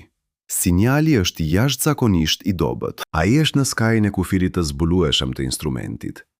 Dhe ka shpjegime të tjera të mundshme përveç jetës. Shkencëtarët që bën zbulimin ishin shumë të kujdesshëm në punimin e tyre. Ata thanë se molekula mund të jetë një shenjë jete, jo se është. Ata listuan disa mënyra se si ajo mund të prodhohet nga procese jo biologjike. Ata kërkuan vëzhgime shtesë për të konfirmuar zbulimin, por kur NASA komunikoi këtë me publikun, nuancat u thjeshtëzuan, dhe ajo që publiku dëgjoi ishte: NASA ka gjetur shenja jete në një planet tjetër. Kjo nuk është një gënjeshtër, por as nuk është e vërteta e plot. Është një thjeshtëzim që krijon një perceptim i cili është më dramatik se realiteti. Dhe kur vëzhgimet e ardhshme mund të tregojnë se molekula nuk është një shenjë jete, do të ketë zhgënjim. Njerëzit do të ndihen të mashtruar, edhe pse NASA teknikisht nuk tha kurrë se kishte gjetur jetë. Ky model përsëritet vazhdimisht. Në vitin 2017, NASA shpali zbulimin e 7 planetëve madhësia e tokës që orbitonin ilin, TRAPPIST-1. 3 nga këta planet ishin në zonën e banueshme, rajonin ku uji i lëngshëm mund të ekzistojë. Lajmi u paraqit si një hap gjigant në kërkimin për jetë jashtëtoksore, por realiteti ishte më kompleks. Planetët janë të blokuar në mënyrë të ndërsjellë me ilin e tyre, që do të thotë se e njëjta anë gjithmonë i drejtohet ilit. Kjo krijon temperatura ekstreme. Një anë është e nxehtë në mënyrë të përhershme, ana tjetër është e ftohtë në mënyrë të përhershme. Nëse ka ujë, ai ndoshta është i ngrirë në anën e errët dhe i avulluar në anën e ndriçuar. Mundësia për jetë, nëse ekziston fare, është shumë më e vogël se sa sugjeronin titujt fjestar. Në vitin 2020, NASA shpali zbulimin e ujit në sipërfaqen e ndriçuar nga dielli të hënës. Kjo ishte një zbulim i rëndësishëm, sepse sugjeronte se uji mund të jetë më i aksesueshëm se sa mendohej më parë. Por sasia e ujit është jashtëzakonisht e vogël, rreth një shishe uji për metër katror. Dhe ai është i lidhur në molekula minerale, jo i lëngshëm. Për ta përdorur atë ujë, do të duhej të ngrohej shkëmbi në temperatura të larta për ta nxjerrë atë. Kjo është e mundur, por shumë më e vështirë se sa mbledhja e akullit në kratelet polare, siç sugjeruan titujt fiestar. Çdo herë që ndodh një nga këto thjeshtësime, hendeku midis perceptimit publik dhe realitetit shkencor zgjerohet pak më shumë. Dhe me kalimin e kohës, ky hendek bëhet një grop. Njerëzit fillojnë të dyshojnë në çdo gjë që NASA thot. Teoricienët e komplotit gjejnë terren pjellor dhe besimi në institucionet shkencore erodon. Por këtu është paradoksi. NASA nuk ka zgjidhje të lehtë për këtë problem. Nëse ajo komunikon me nuanca të plota shkencore, askush nuk do ta kuptojë. Nëse ajo thjeshtëson, ajo rrezikon të krijojë keqkuptime. Nëse ajo është shumë konservatore, ajo rrezikon të humbas mbështetjen publike. Nëse ajo është shumë optimiste, ajo rrezikon të krijojë pritshmëri që nuk mund t'i plotësojë. Kjo dilemë nuk është unike për NASA. Çdo institucion shkencor që komunikon me publikun përballet me të njëjtin problem. Si e thjeshtoni kompleksitetin pa e shtrembruar të vërtetën? Si e mbani vëmendjen publike pa krijuar sensacione të rreme? Si e balanconi nevojën për mbështetje financiare me integritetin shkencor? Le të shqyrtojmë një rast ku ky balancim dështoi në mënyrë spektakolare. Në nëntor të vitit 1996, NASA shpalli se kishte gjetur prova për jetë të lashtë në një meteorit nga Marsi. Meteoriti, i quajtur ALH 184001, përmbante struktura mikroskopike që dukeshin si fosile bakteresh, së bashku me molekula organike dhe minerale që në tokë prodhohen nga organizmat biologjik. Shpalja u bë në një konferencë shtipi në Shtëpinë e Bardhë me presidentin Bill Clinton të pranishëm. Ai ishte një moment historik. Por brenda javësh, shkencëtarë të tjerë filluan të ngrenë dyshime. Strukturat mund të ishin formacione minerale, jo fosile. Molekulat organike mund të ishin kontaminim nga toka. Mineralet mund të ishin formuar nga procese jo biologjike. Brenda një viti, konsensi shkencor kishte ndryshuar. Shumica e shkencëtarëve tani besonin se meteoriti nuk përmbante prova për jetë. NASA nuk tërhoqi zyrtarisht pretendimin e saj, por ai u zbe në heshte nga komunikimi publik. Dhe dëmi ishte bërë. Njerëzit që kishin besuar në shpaljen filestare ndiheshin të mashtruar. Skeptikët kishin një shembull të ri për të argumentuar se NASA nxiton në përfundime.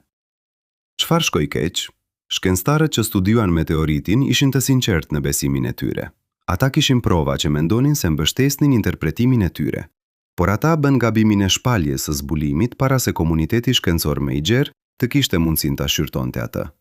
Ata lejuan presionin politik dhe dëshirën për vëmendje mediatike të tejkalojnë kujdesin shkencor. Kjo mësim duhet të kishte ndryshuar mënyrën se si NASA komunikon zbulime të ndjeshme, por siç kemi parë, modeli vazhdon. Çdo disa vjet ka një shpalje të re që premton më shumë se sa mund të mbajë. Dhe çdo herë hendeku midis perceptimit dhe realitetit zgjerohet pak më shumë. Tani le të kthehemi te pyetja që ngritëm në fillim. Si mund të besojmë ndonjë gjë që NASA na thot? Përgjigjja nuk është e thjeshtë, por as nuk është e pamundur. Ne duhet të mësojmë, të lehtësojmë përtej titujve, të kërkojmë nuancat që shpesh humbasin në komunikimin publik, të kuptojmë se çdo zbulim shkencor vjen me pasiguri dhe kushte. Kur NASA thot se ka zbuluar ujë në hën, pyetni, sa ujë? Në çfarë forme? Sa i aksesueshëm është? Kur NASA thot se ka gjetur molekula organike në Mars, pyetni, çfarë lloj molekulash? Sa të zakonshme janë ato? A ka shpjegime të tjera përveç jetës? Kur NASA thot se Voyager ka dalë nga sistemi diellor, pyetni, çfarë përkufizimi të kufirit po përdoret? A ka përkufizime të tjera që do të jepnin një përgjigje të ndryshme? Këto pyetje nuk janë shenja skepticizmi të pashëndetshëm. Ato janë shenja të një kuptimi të shëndetshëm se si funksionon shkenca. Shkenca nuk është një autoritet që duhet besuar verbërisht. Ajo është një proces që duhet kuptuar dhe angazhuar kritikisht. Por këtu është pjesa e vështirë. Shumica e njerëzve nuk kanë kohë ose trajnim për të bërë këtë nivel angazhimi kritik. Ata mbështeten në institucione si NASA për t'u dhënë informacion të saktë dhe të kuptueshëm. Dhe kur këto institucione thjeshtëzojnë deri në pikën e shtrembërimit, besimi erodon. Kjo na sjell në një pyetje më të thellë. Çfarë përgjegjësie kanë institucionet shkencore ndaj publikut? A është përgjegjësia e tyre të komunikojnë të vërtetën e plot, edhe nëse kjo do të thotë të humbasin vëmendjen publike? Apo është përgjegjësia e tyre të mbajnë mbështetjen publike për shkencën, Edhe nëse kjo do të thotë të thjeshtëzojnë deri në pikën e shtrembërimit. Nuk ka një përgjigje të lehtë për këtë pyetje, por ajo që është e qartë është se statusi quo nuk po funksionon. Hendeku midis perceptimit publik dhe realitetit shkencor po zgjerohet. Besimi në institucionet shkencore po erodon, dhe kjo ka pasoja që shkojnë përtej NASA. Kur njerëzit humbasin besimin në institucionet shkencore, ata bëhen më të prirur ndaj dezinformimit. Ata fillojnë të besojnë teori komploti, ata refuzojnë vaksinat, ata mohojnë ndryshimet klimatike. Ata pyesin nëse zbarkimet në hën ishin të vërteta. Dhe shoqëria në tërësi bëhet më pak e aftë për të marrë vendime të informuara për çështje shkencore. Kjo është çmimi i vërtetë i thjeshtëzimeve të NASA. Nuk është vetëm se njerëzit keq kuptojnë hënën ose Marsin ose Voyager. Është se ata fillojnë të dyshojnë në vetë procesin shkencor. Dhe kur kjo ndodh, shoqëria humbet aftësinë për të dalluar midis pretendimeve të vlefshme shkencore dhe pseudoshkencës. Le të konsiderojmë një shembull konkret se si kjo dinamik luan në botën reale. Në vitet e fundit ka pasur një rritje të teorive të komplotit që argumentojnë se NASA po fsheh prova për jetë jashtëtoksore. Këto teori bazojnë në një keqkuptim themelor të mënyrës se si funksionon shkenca. Ato supozojnë se NASA ka prova definitive për jetë, por po zgjedh t'i mbajë ato sekrete për arsye politike ose fetare. Realiteti është shumë më i mërzitshëm. NASA nuk ka prova definitive për jetë jashtëtoksore.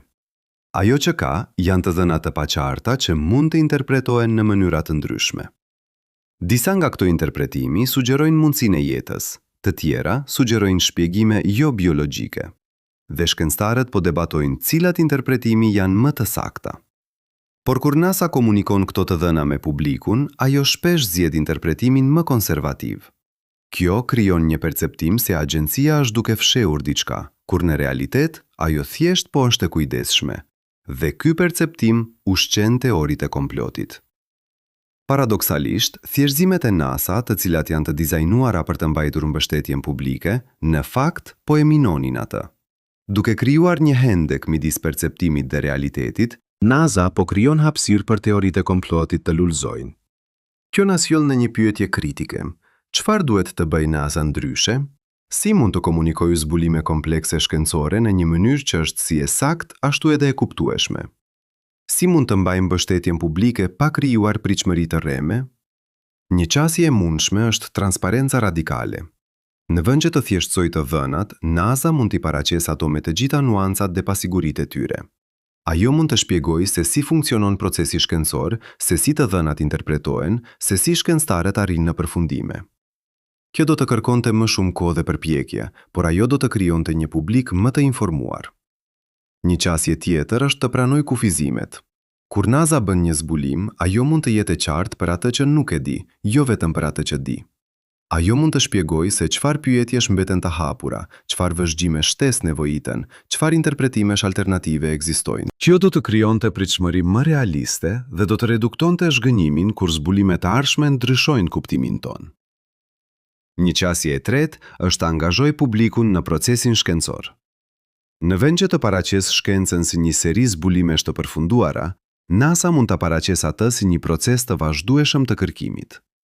Ajo mund të ftojë publikun të ndjekë debatet shkencore, të kuptojë se si shkencëtarët mendojnë, të shohë se si njohuritë evoluojnë me kalimin e kohës. Kjo do të krijonte një publik që është më i aftë për të kuptuar pasigurinë dhe kompleksitetin. Por të gjitha këto qasje kërkojnë një ndryshim themelor në mënyrën se si NASA mendon për komunikimin publik. Ato kërkojnë një lëvizje larg nga modeli i tanishëm i thjeshtëzimit dhe drejt një modeli të edukimit. Dhe kjo nuk është e lehtë. Ajo kërkon më shumë burime, më shumë kohë, më shumë durim. Ajo kërkon një publik që është i gatshëm të angazhohet me kompleksitetin. Dhe ajo kërkon politikanë që janë të gatshëm të financojnë shkencën edhe kur rezultatet nuk janë menjëherë dramatike.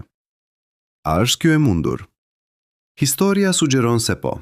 Ka pasur momente kur komunikimi shkencor ka funksionuar mirë, kur publiku ka qenë i angazhuar dhe i informuar, kur institucionet shkencore kanë qenë transparente dhe të ndershme. Një shembull është programi Apollo vet. Në vitet 60, NASA ishte jashtëzakonisht transparente për sfidat që po përballonte. Ajo transmetoi dështime si dhe suksese. Ajo shpjegoi rreziqet dhe pasiguritë. dhe publiku ju përgjigj me mbështetje të jashtëzakonshme. Njerëzit e kuptonin se zbarkimi në hën ishte i vështirë, se do të kishte probleme, se jo çdo mision do të ishte një sukses. Dhe kur Apollo 11 përfundimisht zbriti në hën, festa ishte edhe më e madhe, sepse të gjithë kuptonin se sa e vështirë kishte qenë. Një shembull tjetër është mënyra se si komuniteti shkencor komunikoi për COVID-19 në fazat e hershme të pandemisë. Shkencëtarët ishin të hapur për atë që nuk e dinin. Ata shpjeguan se si të dhënat po evoluonin, se si kuptimi po ndryshonte, se si rekomandimet po përshtateshin. Kjo transparencë krijoi besim edhe kur lajmet ishin të këqija. Këto shembuj tregojnë se është e mundur të komunikosh kompleksitet shkencor në një mënyrë që ndërton besim në vend që ta minojë atë. Por ato gjithashtu tregojnë se kjo kërkon një angazhim për transparencë që shkon përtej thjeshtësimeve të përshtatshme. Tani le të kthehemi te 5 rastet që kemi shqyrtuar. Hëna e vdekur, Marsi i pabanueshëm, Voyager jashtë sistemit dielor, të dhënat e humbura nga Apollo dhe molekulat organike në Mars. Në çdo rast kemi parë të njëjtin model. Një zbulim shkencor i nuancuar thjeshtëzohet në një narrativ publike që krijon një perceptim i cili është më dramatik se realiteti. Por tani që e kuptojmë këtë model, ne mund të shohim përtej tij. Ne mund të pyesim pyetjet që zbulojnë kompleksitetin. Ne mund të kërkojmë nuancat që humbasin në tituj. Ne mund të angazhohemi me shkencën në një nivel më të thellë. Dhe kur e bëjmë këtë, ne zbulojmë diçka të mahniqme. Realiteti është edhe më interesant se narrativa e thjeshtëzuar. Hëna nuk është thjesht e vdekur ose e gjallë. Ajo është një trup dinamik që vazhdon të evoluojë në mënyra që sapo po fillojmë t'i kuptojmë. Marsi nuk është thjesht i banueshëm ose i pabanueshëm. Ai është një planet kompleks me një histori që mund të përfshijë jetën në të kaluarën, të tashmen ose të ardhmen. Voyager nuk është thjesht brenda ose jashtë sistemit diellor. Ai është në një rajon kufitar ku ndikimi i diellit po zbe gradualisht në hapësirën ndërjore. Këto realitete të nuancuara janë më të pasura, më të thella, më të vërteta se thjeshtësimet që shpesh dëgjojmë, dhe ato meritojnë të komunikohen me kujdesin dhe respektin që meritojnë. Por për ta bërë këtë, ne duhet të ndryshojmë mënyrën se si mendojmë për komunikimin shkencor. Ne duhet të lëvizim larg nga modeli i thjeshtëzimit dhe drejt një modelit të edukimit. Ne duhet të besojmë se publiku është i aftë për të kuptuar kompleksitetin nëse i jepet mundësia. Dhe ne duhet të kërkojmë nga institucionet tona shkencore të jenë transparente, të ndeshme dhe të respektueshme ndaj inteligjencës së publikut. Kjo nuk do të thotë se çdo komunikim shkencor duhet të jetë një leksion i detajuar. Ka një vend për thjeshtëzim, për metafora, për narrativa që bëjnë shkencën të aksesueshme. Por thjeshtëzimi duhet të jetë i ndershëm. Ai nuk duhet të shtrembërojë realitetin deri në pikën ku krijon keqkuptime themelore. Le të konsiderojmë një shembull të fundit që ilustron këtë parim. Në shkurt të vitit 2024, NASA shpalli se kishte zbuluar një planet të ri madhësia e Tokës në zonën e banueshme të një ili të afërt. Planeti, i quajtur TOI 165D, është vetëm 30 vjet dritë larg, duke e bërë atë një nga kandidatët më premtues për kërkimin e jetës jashtë toksore. Shpalja ishte e kujdesshme. NASA theksoi se zbulimi i një planeti në zonën e banueshme nuk do të thotë se ai është i banueshëm. Ajo shpjegoi se do të nevojiten vëzhgjime shtesë për të përcaktuar nëse planeti ka atmosferë, nëse ka ujë, nëse ka kushte që mund të mbështesin jetën. Ajo ishte e qartë se kjo është fillimi i një procesi të gjatë kërkimi, jo fundi. Ky lloj komunikimi është një model për mënyrën se si duhet bërë. Ai është i saktë pa qenë i mërzitshëm. Ai është i kuptueshëm pa qenë shtrembërues. Ai krijon interes pa krijuar pritshmëri të rreme. Dhe ai respekton inteligjencën e publikut duke shpjeguar kompleksitetin në vend që ta fshehë atë. Nëse NASA mund të komunikojë në këtë mënyrë, në mënyrë konsistente, hendeku midis perceptimit publik dhe realitetit shkencor do të fillojë të mbyllet. Besimi në institucionet shkencore do të fillojë të rikonstruktohet, dhe publiku do të bëhet më i aftë për të angazhuar me shkencën në një nivel më të thellë. Por kjo kërkon një angazhim që shkojnë përtej një shpalje të vetme. Ajo kërkon një ndryshim kulturor brenda NASA dhe institucioneve të tjera shkencore. Ajo kërkon një njohje se komunikimi publik nuk është thjesht një detyrë marketingu, por një përgjegjësi themelore e punës shkencore. Dhe kjo na sjell në pikën kulmore të argumentit ton. 5 rastet që kemi shqyrtuar nuk janë thjesht shëmbuj të komunikimit të dobët. Ato janë simptoma të një problemi më të thellë. Një hendek midis mënyrës se si funksionon shkenca dhe mënyrës se si ajo komunikohet me publikun. Shkenca është e ngadaltë, e kujdesshme, e mbushur me pasiguri. Ajo përparon përmes debatit, rishikimit, korrigjimit të vazhdueshëm. Ajo nuk jep përgjigje definitive, por parafrime gjithnjë më të mira të realitetit. Komunikimi publik nga ana tjetër kërkon shpejtësi, siguri, narrativa të qarta. Ai kërkon tituj që mund të kuptohen në 5 sekonda, përfundime që mund të shpjegohen në një paragraf, zbulime që mund të festohen pa nuanca. Këto 2 mënyra të menduarit janë në tension themelor, dhe derisa ne nuk e adresojmë këtë tension, Problemi do të vazhdoj. Do të ketë më shumë thjeshtësime që krijojnë keqkuptime. Do të ketë më shumë zhgënjime kur realiteti nuk përputhet me pritshmëritë. Do të ketë më shumë erocion të besimit në institucionet shkencore. Por ka një zhuk përpara. Ajo kërkon që ne të pranojmë se shkenca është komplekse dhe se kompleksiteti nuk është një dobësi, por një forcë. Ajo kërkon që ne të edukojmë publikun për mënyrën se si funksionon shkenca, jo vetëm për atë që ajo zbulon. Ajo kërkon që ne të jemi transparent për pasigurit, kufizimet dhe debatet që janë pjesë normale e procesit shkencor. Dhe më e rëndësishmja, ajo kërkon që ne të besojmë se publiku është i aftë për të kuptuar këtë kompleksitet. Njerëzit nuk janë të thjeshtë. Ata mund të kuptojnë nuanca nëse u jepen mjetet dhe konteksti. Ata mund të angazhohen me pasiguri nëse shpjegohet pse ajo ekziston. Ata mund të vlerësojnë procesin shkencor nëse u tregohet se si ai funksionon. Kjo është mësimi i vërtet i 5. Rasteve që kemi shqyrtuar nuk është se NASA është duke gënjyer, është se ajo po nënvlerëson publikun. Ajo po supozojnë se njerëzit nuk mund të kuptojnë kompleksitetin, kështu që ajo po thjeshtëzon deri në pikën e shtrembërimit. Dhe në procesin e bërjes së kësaj, ajo po krijon pikërisht problemin që po përpiqet të shmangë. Një publik që nuk beson në institucionet shkencore. Rruga përpara është e qartë. Ne duhet të kërkojmë transparencë, jo thjeshtësim. Ne duhet të kërkojmë edukim, jo marketing. Ne duhet të kërkojmë respekt për inteligjencën tonë, jo në mbledhsim të saj. dhe ne duhet të jemi të gatshëm të angazhohemi me kompleksitetin, edhe kur është e vështirë. Sepse në fund, e vërteta është më interesante se çdo thjeshtësim. Realiteti është më i pasur se çdo narrativ. Dhe universi është më i mahnitshëm se çdo titull. Hëna nuk është thjesht e vdekur. Ajo është një botë që vazhdon të na befasojë me sekretet e saj. Marsi nuk është thjesht i pabanueshëm. Ai është një planet që mund të mbajë përgjigjen për një nga pyetjet më të mëdha të njerëzimit. A jemi vetëm në univers? Voyager nuk është thjesht jashtë sistemit diellor. Ai është një mesazh nda njerëzimi që po udhton përmes hapësirës ndërjore, duke mbajtur një regjistrim të artë me tinguj dhe imazhe nga toka. Të dhënat nga Apollo nuk janë thjesht të humbura. Ato janë një kujtesë se edhe arritjet më të mëdha kërkojnë kujdes dhe ruajtje. Dhe molekulat organike në Mars nuk janë thjesht një zbulim. Ato janë një ftesë për të vazhduar kërkimin, për të bërë pyetje më të mira, për të ndërtuar instrumente më të mira, për të mos u ndalur kurrë në kërkimin e të vërtetës.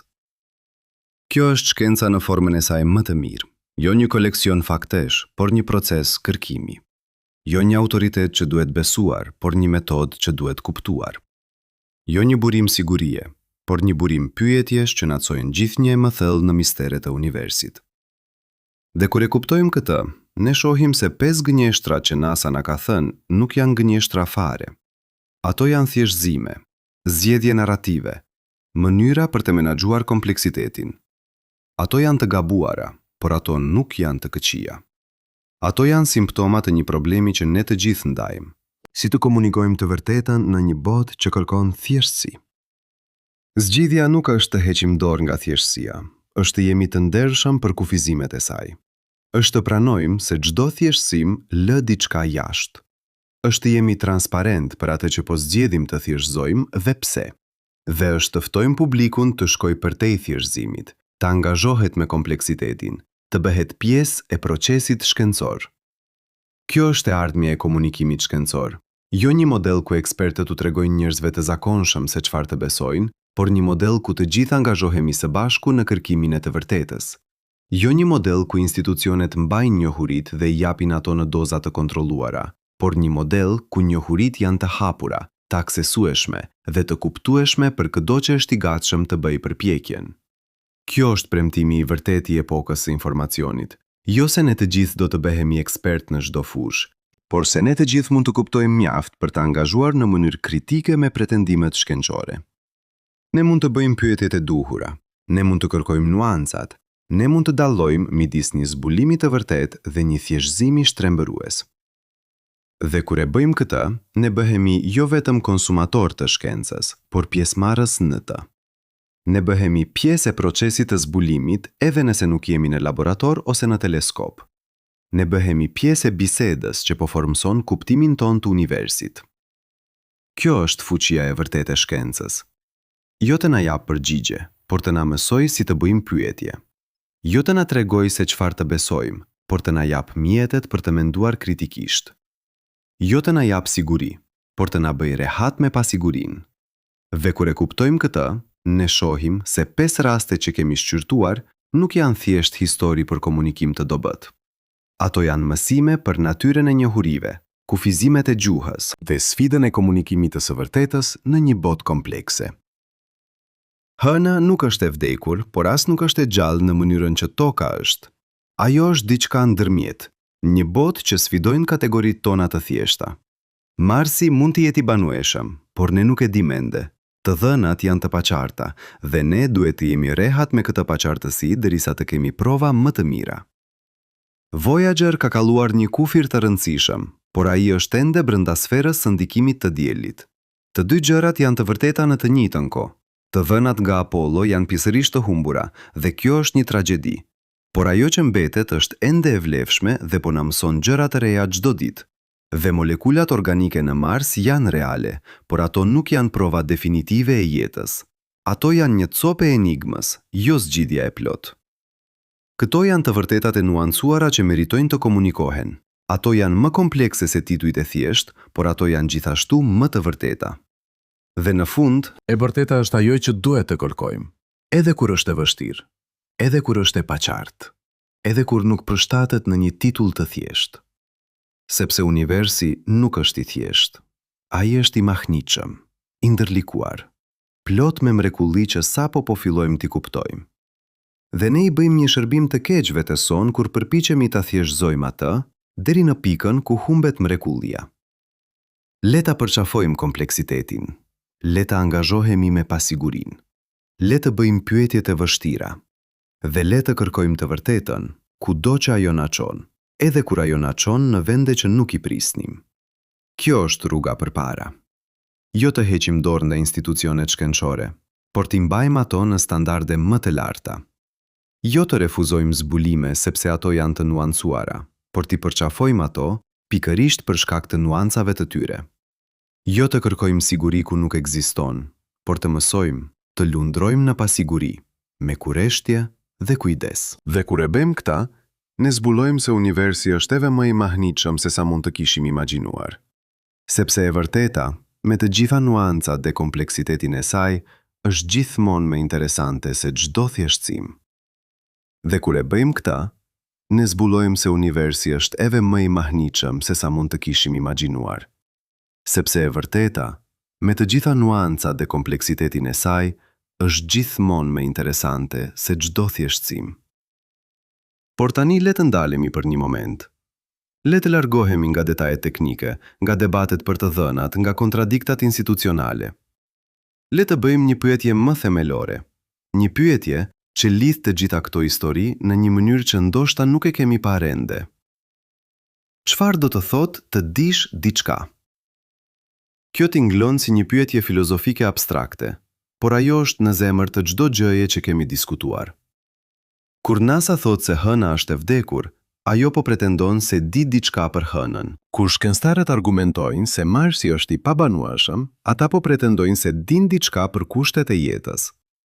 Kur ne themi se Voyager ka dalë nga sistemi diellor, ne po pretendojmë se dim ku përfundon sistemi ynë dhe ku fillon hapësira ndryjore. por çdo pretendim për njohuri bazohet në supozime. Supozime për mënyrën se si funksionojnë instrumentet tona, supozime për mënyrën se si interpretojnë të dhënat, supozime për mënyrën se si përkufizohen konceptet, dhe këto supozime nuk janë gjithmonë të dukshme. Le të konsiderojmë një eksperiment mendor. Imagjinoni se jeni një qenie inteligjente që jeton në thellësinë e oqeanit në errësirë të plotë në presion të jashtëzakonshëm. Ju kurrë nuk keni parë dritë dielli, ju nuk keni asnjë koncept për sipërfaqen e ujit, për ajrin, për qielin.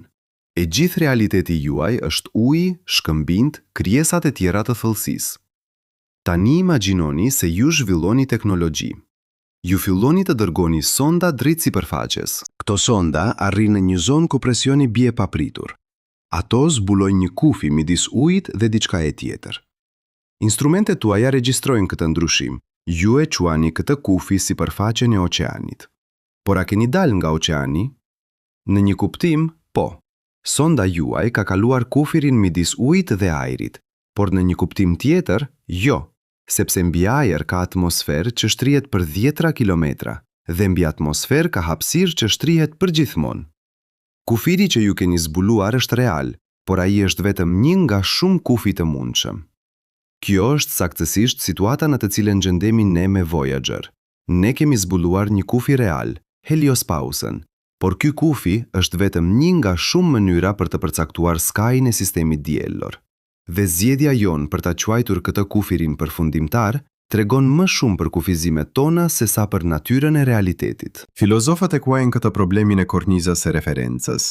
Çdo matje, çdo vëzhgjim, çdo pretendim për njohuri ndodh brenda një kornize specifike, dhe korniza formson atë që ne mund të shohim. Një peshk në oqean nuk mund të konceptojë ajrin sepse ai nuk ka kornizë reference për të. Një qenie dydimensionale nuk mund të konceptojë thellësinë sepse ajo nuk ka përvojë të dimensionit të tretë. Në mënyrë të ngjashme, ne njerëzit kemi korniza reference që kufizojnë atë që ne mund të kuptojmë. Ne perceptojmë kohën si një rrjedhje lineare nga e kaluara në të ardhmen, sepse kjo është mënyra se si funksionon truria. Por fizika moderne sugjeron se koha mund të mos jetë lineare fare. Ajo mund të jetë një dimension si hapësira, ku e kaluara dhe e ardhmja ekzistojnë njëkohësisht. Ne perceptojmë hapësirën si tredimensionale, sepse kjo është ajo që shqisat tona mund të zbulojnë. Por teoria e vargut sugjeron se mund të ketë 10 ose 11 dimensione, shumica e të cilave janë të mbështjella aq ngushtë sa ne nuk mund t'i perceptojmë ato. Ne perceptojmë lëndën si të ngurtë dhe të qëndrueshme, sepse kjo është mënyra se si ajo duket në shkallën tonë. Por në shkallë kuantike, lënda është kryesisht hapësirë bosh, me grinca që shfaqen dhe zhduken në mënyrë të vazhdueshme. Çdo një nga këto perceptime është e vlefshme brenda kornizës së saj të referencës, por asnjë prej tyre nuk është e plotë. Dhe kjo është mësimi thelbësor që duhet të mësojmë nga 5 rastet që kemi shqyrtuar. Kur NASA thot se hëna është e vdekur, kjo është e vërtet brenda një kornize specifike reference. Brenda kornizës së aktivitetit vulkanik, hëna është vërtet e vdekur. Por brenda kornizës së aktivitetit sismik, ajo është e gjallë. Të dyja janë të vërteta. Pyetja nuk është cila është e saktë, por cila kornizë është më e dobishme për qëllimin ton. Ku shkencëtarët thonë se Marsi është i pabanueshëm, kjo është e vërtet brenda kornizës së jetës siç e njohim ne. Por nëse jeta mund të ekzistojë në forma që ne nuk i kemi imagjinuar, atëherë Marsi mund të jetë i banueshëm. Përsëri, të dyja janë të mundshme. Pyetja është se cilën kornizë zgjedhin të përdorim. Ky relativizëm i kornizës nuk do të thotë se e vërteta është subjektive, faktet janë objektive. Hëna ka tërmete, Marsi ka molekula organike, Voyager ka kaluar heliospauzën. Këto janë të dhëna të verifikueshme që çdo shkencëtar mund t'i konfirmojë. Por interpretimi i këtyre fakteve varet nga korniza që ne zgjedhim. Dhe zgjedhja e kornizës nuk është një vendim shkencor i pastër. Ajo përfshin gjykime për atë që është e rëndësishme, për atë që është interesante, për atë që është e dobishme. Këto janë gjykime njerëzore, jo shkencore. Dhe këtu qëndron tensioni themelor midis shkencës dhe komunikimit publik. Shkenca përpiqet të jetë objektive, të heqë dorë nga gjykimet njerëzore, të lërë të dhënat të flasin për vete. Por komunikimi kërkon zgjedhje. A i kërkon që ne të vendosim se cilat fakte janë më të rëndësishme, se si t'i organizojmë ato në një narrativ, se çfarë konkluzioni të nxjerrim. Dhe këto zgjedhje janë gjithmonë të njëanshme. Ato reflektojnë vlerat tona, prioritetet tona, paragjykimet tona. Ato nuk janë të këqija, por ato nuk janë as neutrale. Ato formojnë mënyrën se si publiku kupton shkencën. Le të shqyrtojmë një shembull konkret. Kur NASA shpali zbulimin e ujit në Hën në vitin 2009, ajo zgjedhi të theksoj sasinë e ujit. Agjencia tha se mund të ketë deri në 1 miliard tona kull në krateret polare. Kjo është një sasi e jashtëzakonshme. Ajo tingëllon si një burim i pasur që mund të mbështesë koloni të ardhshme njerëzore. Por kur shqyrtoni të dhënat më me kujdes, zbuloni se ky akull është i shpërndar në një zonë shumë të madhe. Përqendrimi mesatar është vetëm disa %. Kjo do të thotë se për të mbledhur 1 litër ujë, ju do të duhej të përpunoni disa ton tokë hënore. Kjo është e mundur, por shumë më e vështirë se sa le të kuptohet shpalja filestare. Pse NASA zgjidhi të theksojë sasinë totale në vend të përqendrimit? Sepse 1 miliard ton tingëllon më mbreselëna se disa %. Sepse ajo krijon një narrativ të shpresës, të mundësisë, të saardhmes. Sepse ajo justifikon investimin në eksplorimin e mëtejshëm hënor. Kjo nuk është dënjeshtër. Të dyja shifrat janë të sakta, por zgjedhja e asaj që të theksohet formëson perceptimin publik në mënyra që shkojnë përtej fakteve të thjeshta. Tani le të konsiderojmë se çfarë nuk dim. Kjo është ndoshta pjesa më e rëndësishme e kësaj historie, dhe ajo që shpesh injorohet në komunikimin shkencor. Ne fokusohemi në atë që kemi zbuluar, në atë që dim, në atë që mund të shpjegojmë. Por universi është i mbushur me mistere që ne ende nuk i kuptojmë. Le të fillojmë me lëndën e errët. Ne e dim se ajo përbën rreth 25% të universit.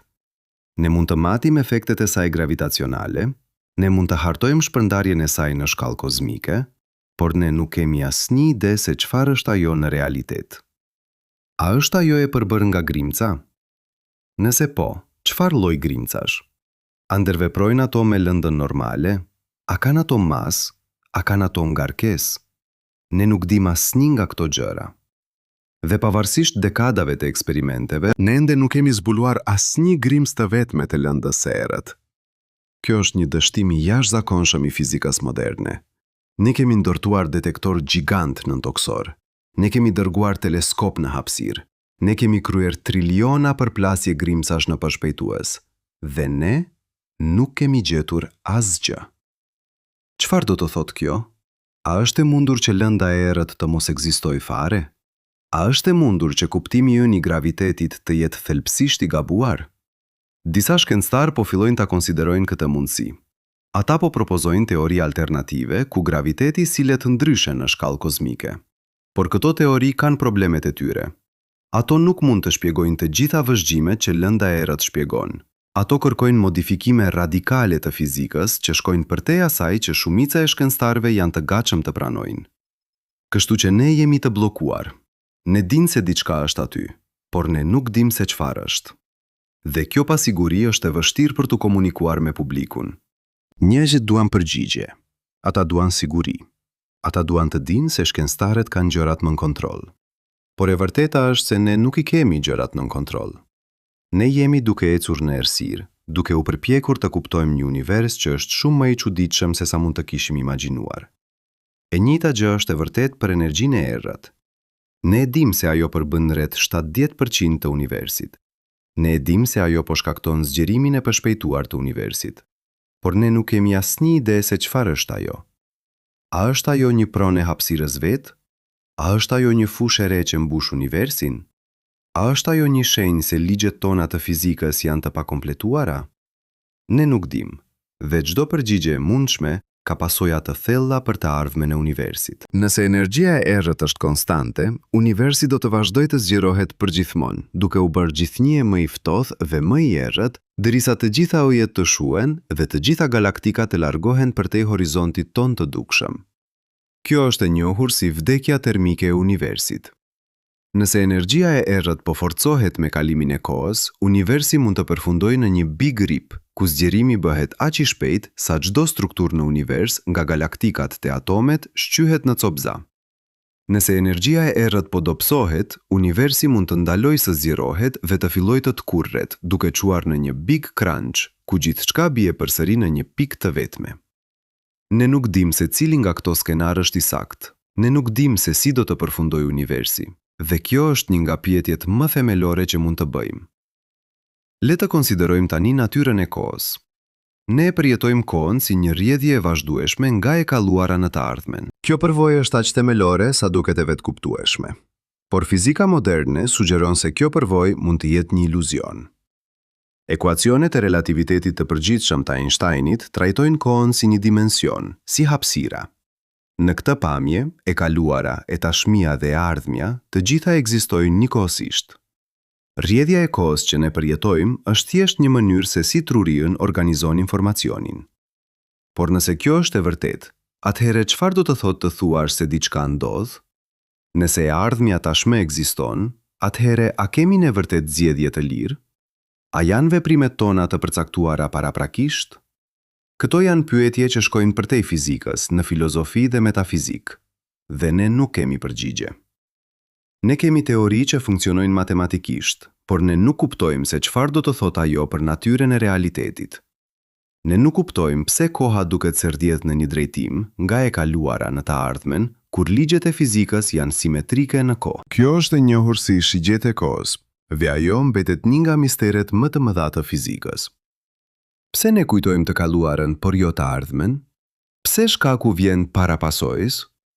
Pse entropia rritet me kalimin e kohës? Këto pyetje duken të thjeshta, por ato prekin zemrën e asaj që do të thotë të ekzistosh në univers.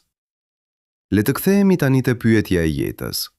Ne kemi kërkuar shenja jetë në Mars, në hënat e Jupiterit dhe Saturnit, në planet përreth jejve të tjerë. Ne kemi dërguar mesazhe në hapësirë duke shpresuar se dikush mund t'i dëgjojë ato, por ne ende nuk kemi gjetur asnjë provë definitive të jetës përtej tokës. Kjo mungesë provash është shqetësuese. Universi është i vjetër, 14 miliard vjet. Galaktika jon përmban qindra miliarda yje. Shumë nga këto yje kanë planet. Disa nga këto planet janë në zonën e banueshme ku uji i lëngshëm mund të ekzistojë. Nëse jeta është e zakonshme, nëse ajo lind lehtësisht kudo që kushtet janë të përshtatshme, atëherë duhet të ketë miliona ose miliarda qytetërime në galaktikën tonë. Disa nga këto qytetërime duhet të jenë shumë të vjetra dhe më të avancuara se ne. Ato duhet të kenë teknologji që ne as nuk mund ta imagjinojmë. Atëherë, ku janë ato? Pse ne nuk kemi dëgjuar asgjë? Pse qielli është aq i heshtur? Kjo është e njohur si paradoksi i Fermi, dhe ajo ka shqetësuar shkencëtarët për dekada. Ka shumë shpjegime të mundshme. Ndoshta jeta është jashtëzakonisht e rrallë. Ndoshta qytetërimet inteligjente shkatërrojnë veten para se të mund të komunikojnë me ne. Ndoshta ato janë aty, por ne nuk po shikojmë në vendin e duhur ose në mënyrën e duhur. Ose ndoshta ne jemi vërtet vetëm. Ndoshta jeta në tokë është një aksident kozmik, një kombinim i jashtëzakonshëm i rrethanave që nuk është përsëritur askund tjetër në univers. Kjo mundësi është njëkohësisht e frikshme dhe e mahnitshme. Nëse jemi vetëm, atëherë ne mbajmë një përgjegjësi të jashtëzakonshme. Ne jemi mënyra e vetme që universi ka për të kuptuar veten. Ne jemi vetëdia e vetme në një univers të pafund të lëndës së pavetëdijshme. Çdo veprim që ne bëjmë, çdo zgjedhje që ne marrim, ka rëndësi kozmike. Por ne nuk dim se cila nga këto mundësi është e vërtetë. Dhe kjo pasiguri duhet të na bëjë të prullur. Ne duhet të pranojmë se ka gjëra themelore për universin që ne thjesht nuk i dim. Tani le të kthehemi në tokë. Le të kthehemi te vetja jon, te përvojat tona të përditshme, te pyetjet që na prekin më drejt për drejt. Çdo natë, kur shikoni qielin, ju shihini dritë që ka udhëtuar për miliona ose miliarda vjet për t'ju arritur. Disa nga yjet që ju shihini mund të jenë vdekur tashmë, por drita e tyre ende nuk ka arritur në fund të udhëtimit. Ju po shikoni të kaluarën, jo të tashmen. Çdo herë që ju merrni frymë, ju po thithni atome që dikur ishin pjesë e dikujt tjetër. Disa nga këto atome mund të kenë qenë pjesë e një dinosauri, ose e një peme të lashtë, ose e një illi që shpërtheu para se toka të formohej. Ju jeni të përbërë në pluri yjeve. Çdo mendim që ju keni, çdo ndjenjë që ju përjetoni, çdo kujtim që ju mbani, është rezultati miliarda neuroneve që shkëmbejnë sinjale elektrike dhe kimike. Vetdia juaj, ajo që ju bën ju, lind nga këto procese fizike. Por ne ende nuk kuptojmë se si. Ky është problemi i vështirë i vetdijes. Si bëhen proceset fizike në trurin tuaj përvojë subjektive? Si bëhen valet elektrike dhe molekullat kimike ndjenja të dashurisë, të frikës, të gëzimit, të pikëllimit? Ne nuk kemi asnjë ide. Ne mund të hartojmë trurin. Ne mund të identifikojmë se cilat rajone aktivizohen kur ju mendoni për diçka specifike. Ne mund të manipulojmë aktivitetin e trurit me ilaçe ose me stimulim elektrik. Por ne nuk mund të shpjegojmë pse këto procese fizike shoqërohen me përvojë subjektive. Disa filozofë argumentojnë se ky problem nuk mund të zgjidhet kurrë, se ka një hendek themelor midis përshkrimit objektiv të proceseve fizike dhe përvojës subjektive të qenit i vetëdijshëm. Të tjerë argumentojnë se ne thjesht nuk kemi ende teorinë e duhur, por se një ditë do ta kuptojmë. Por për momentin ne jemi në errësirë. Dhe kjo do të thotë se çdo pretendim për të kuptuar natyrën e realitetit është i paplot, sepse realiteti, siç ne e përjetojmë atë, është i filtruar përmes vetëdijes sonë. Dhe nëse ne nuk kuptojmë vetëdijen, atëherë ne nuk kuptojmë plotësisht realitetin. Kjo na sjell përsëri te pyetja që bëm në fillim. Çfarë do të thotë të dish diçka? Ndoshta përgjigjja është se ne nuk mund të dimë asgjë me siguri absolute. Çdo njohuri është e kushtzuar, e parafort, e varur nga korniza jone referencës. Por kjo nuk do të thotë se njohurit janë të pavlefshme. Ajo do të thotë se ne duhet të jemi të përullur për kufizimet tona. Ne duhet të pranojmë se ka gjëra që ne nuk i dim dhe gjëra që ne mund të mos i dim kurrë.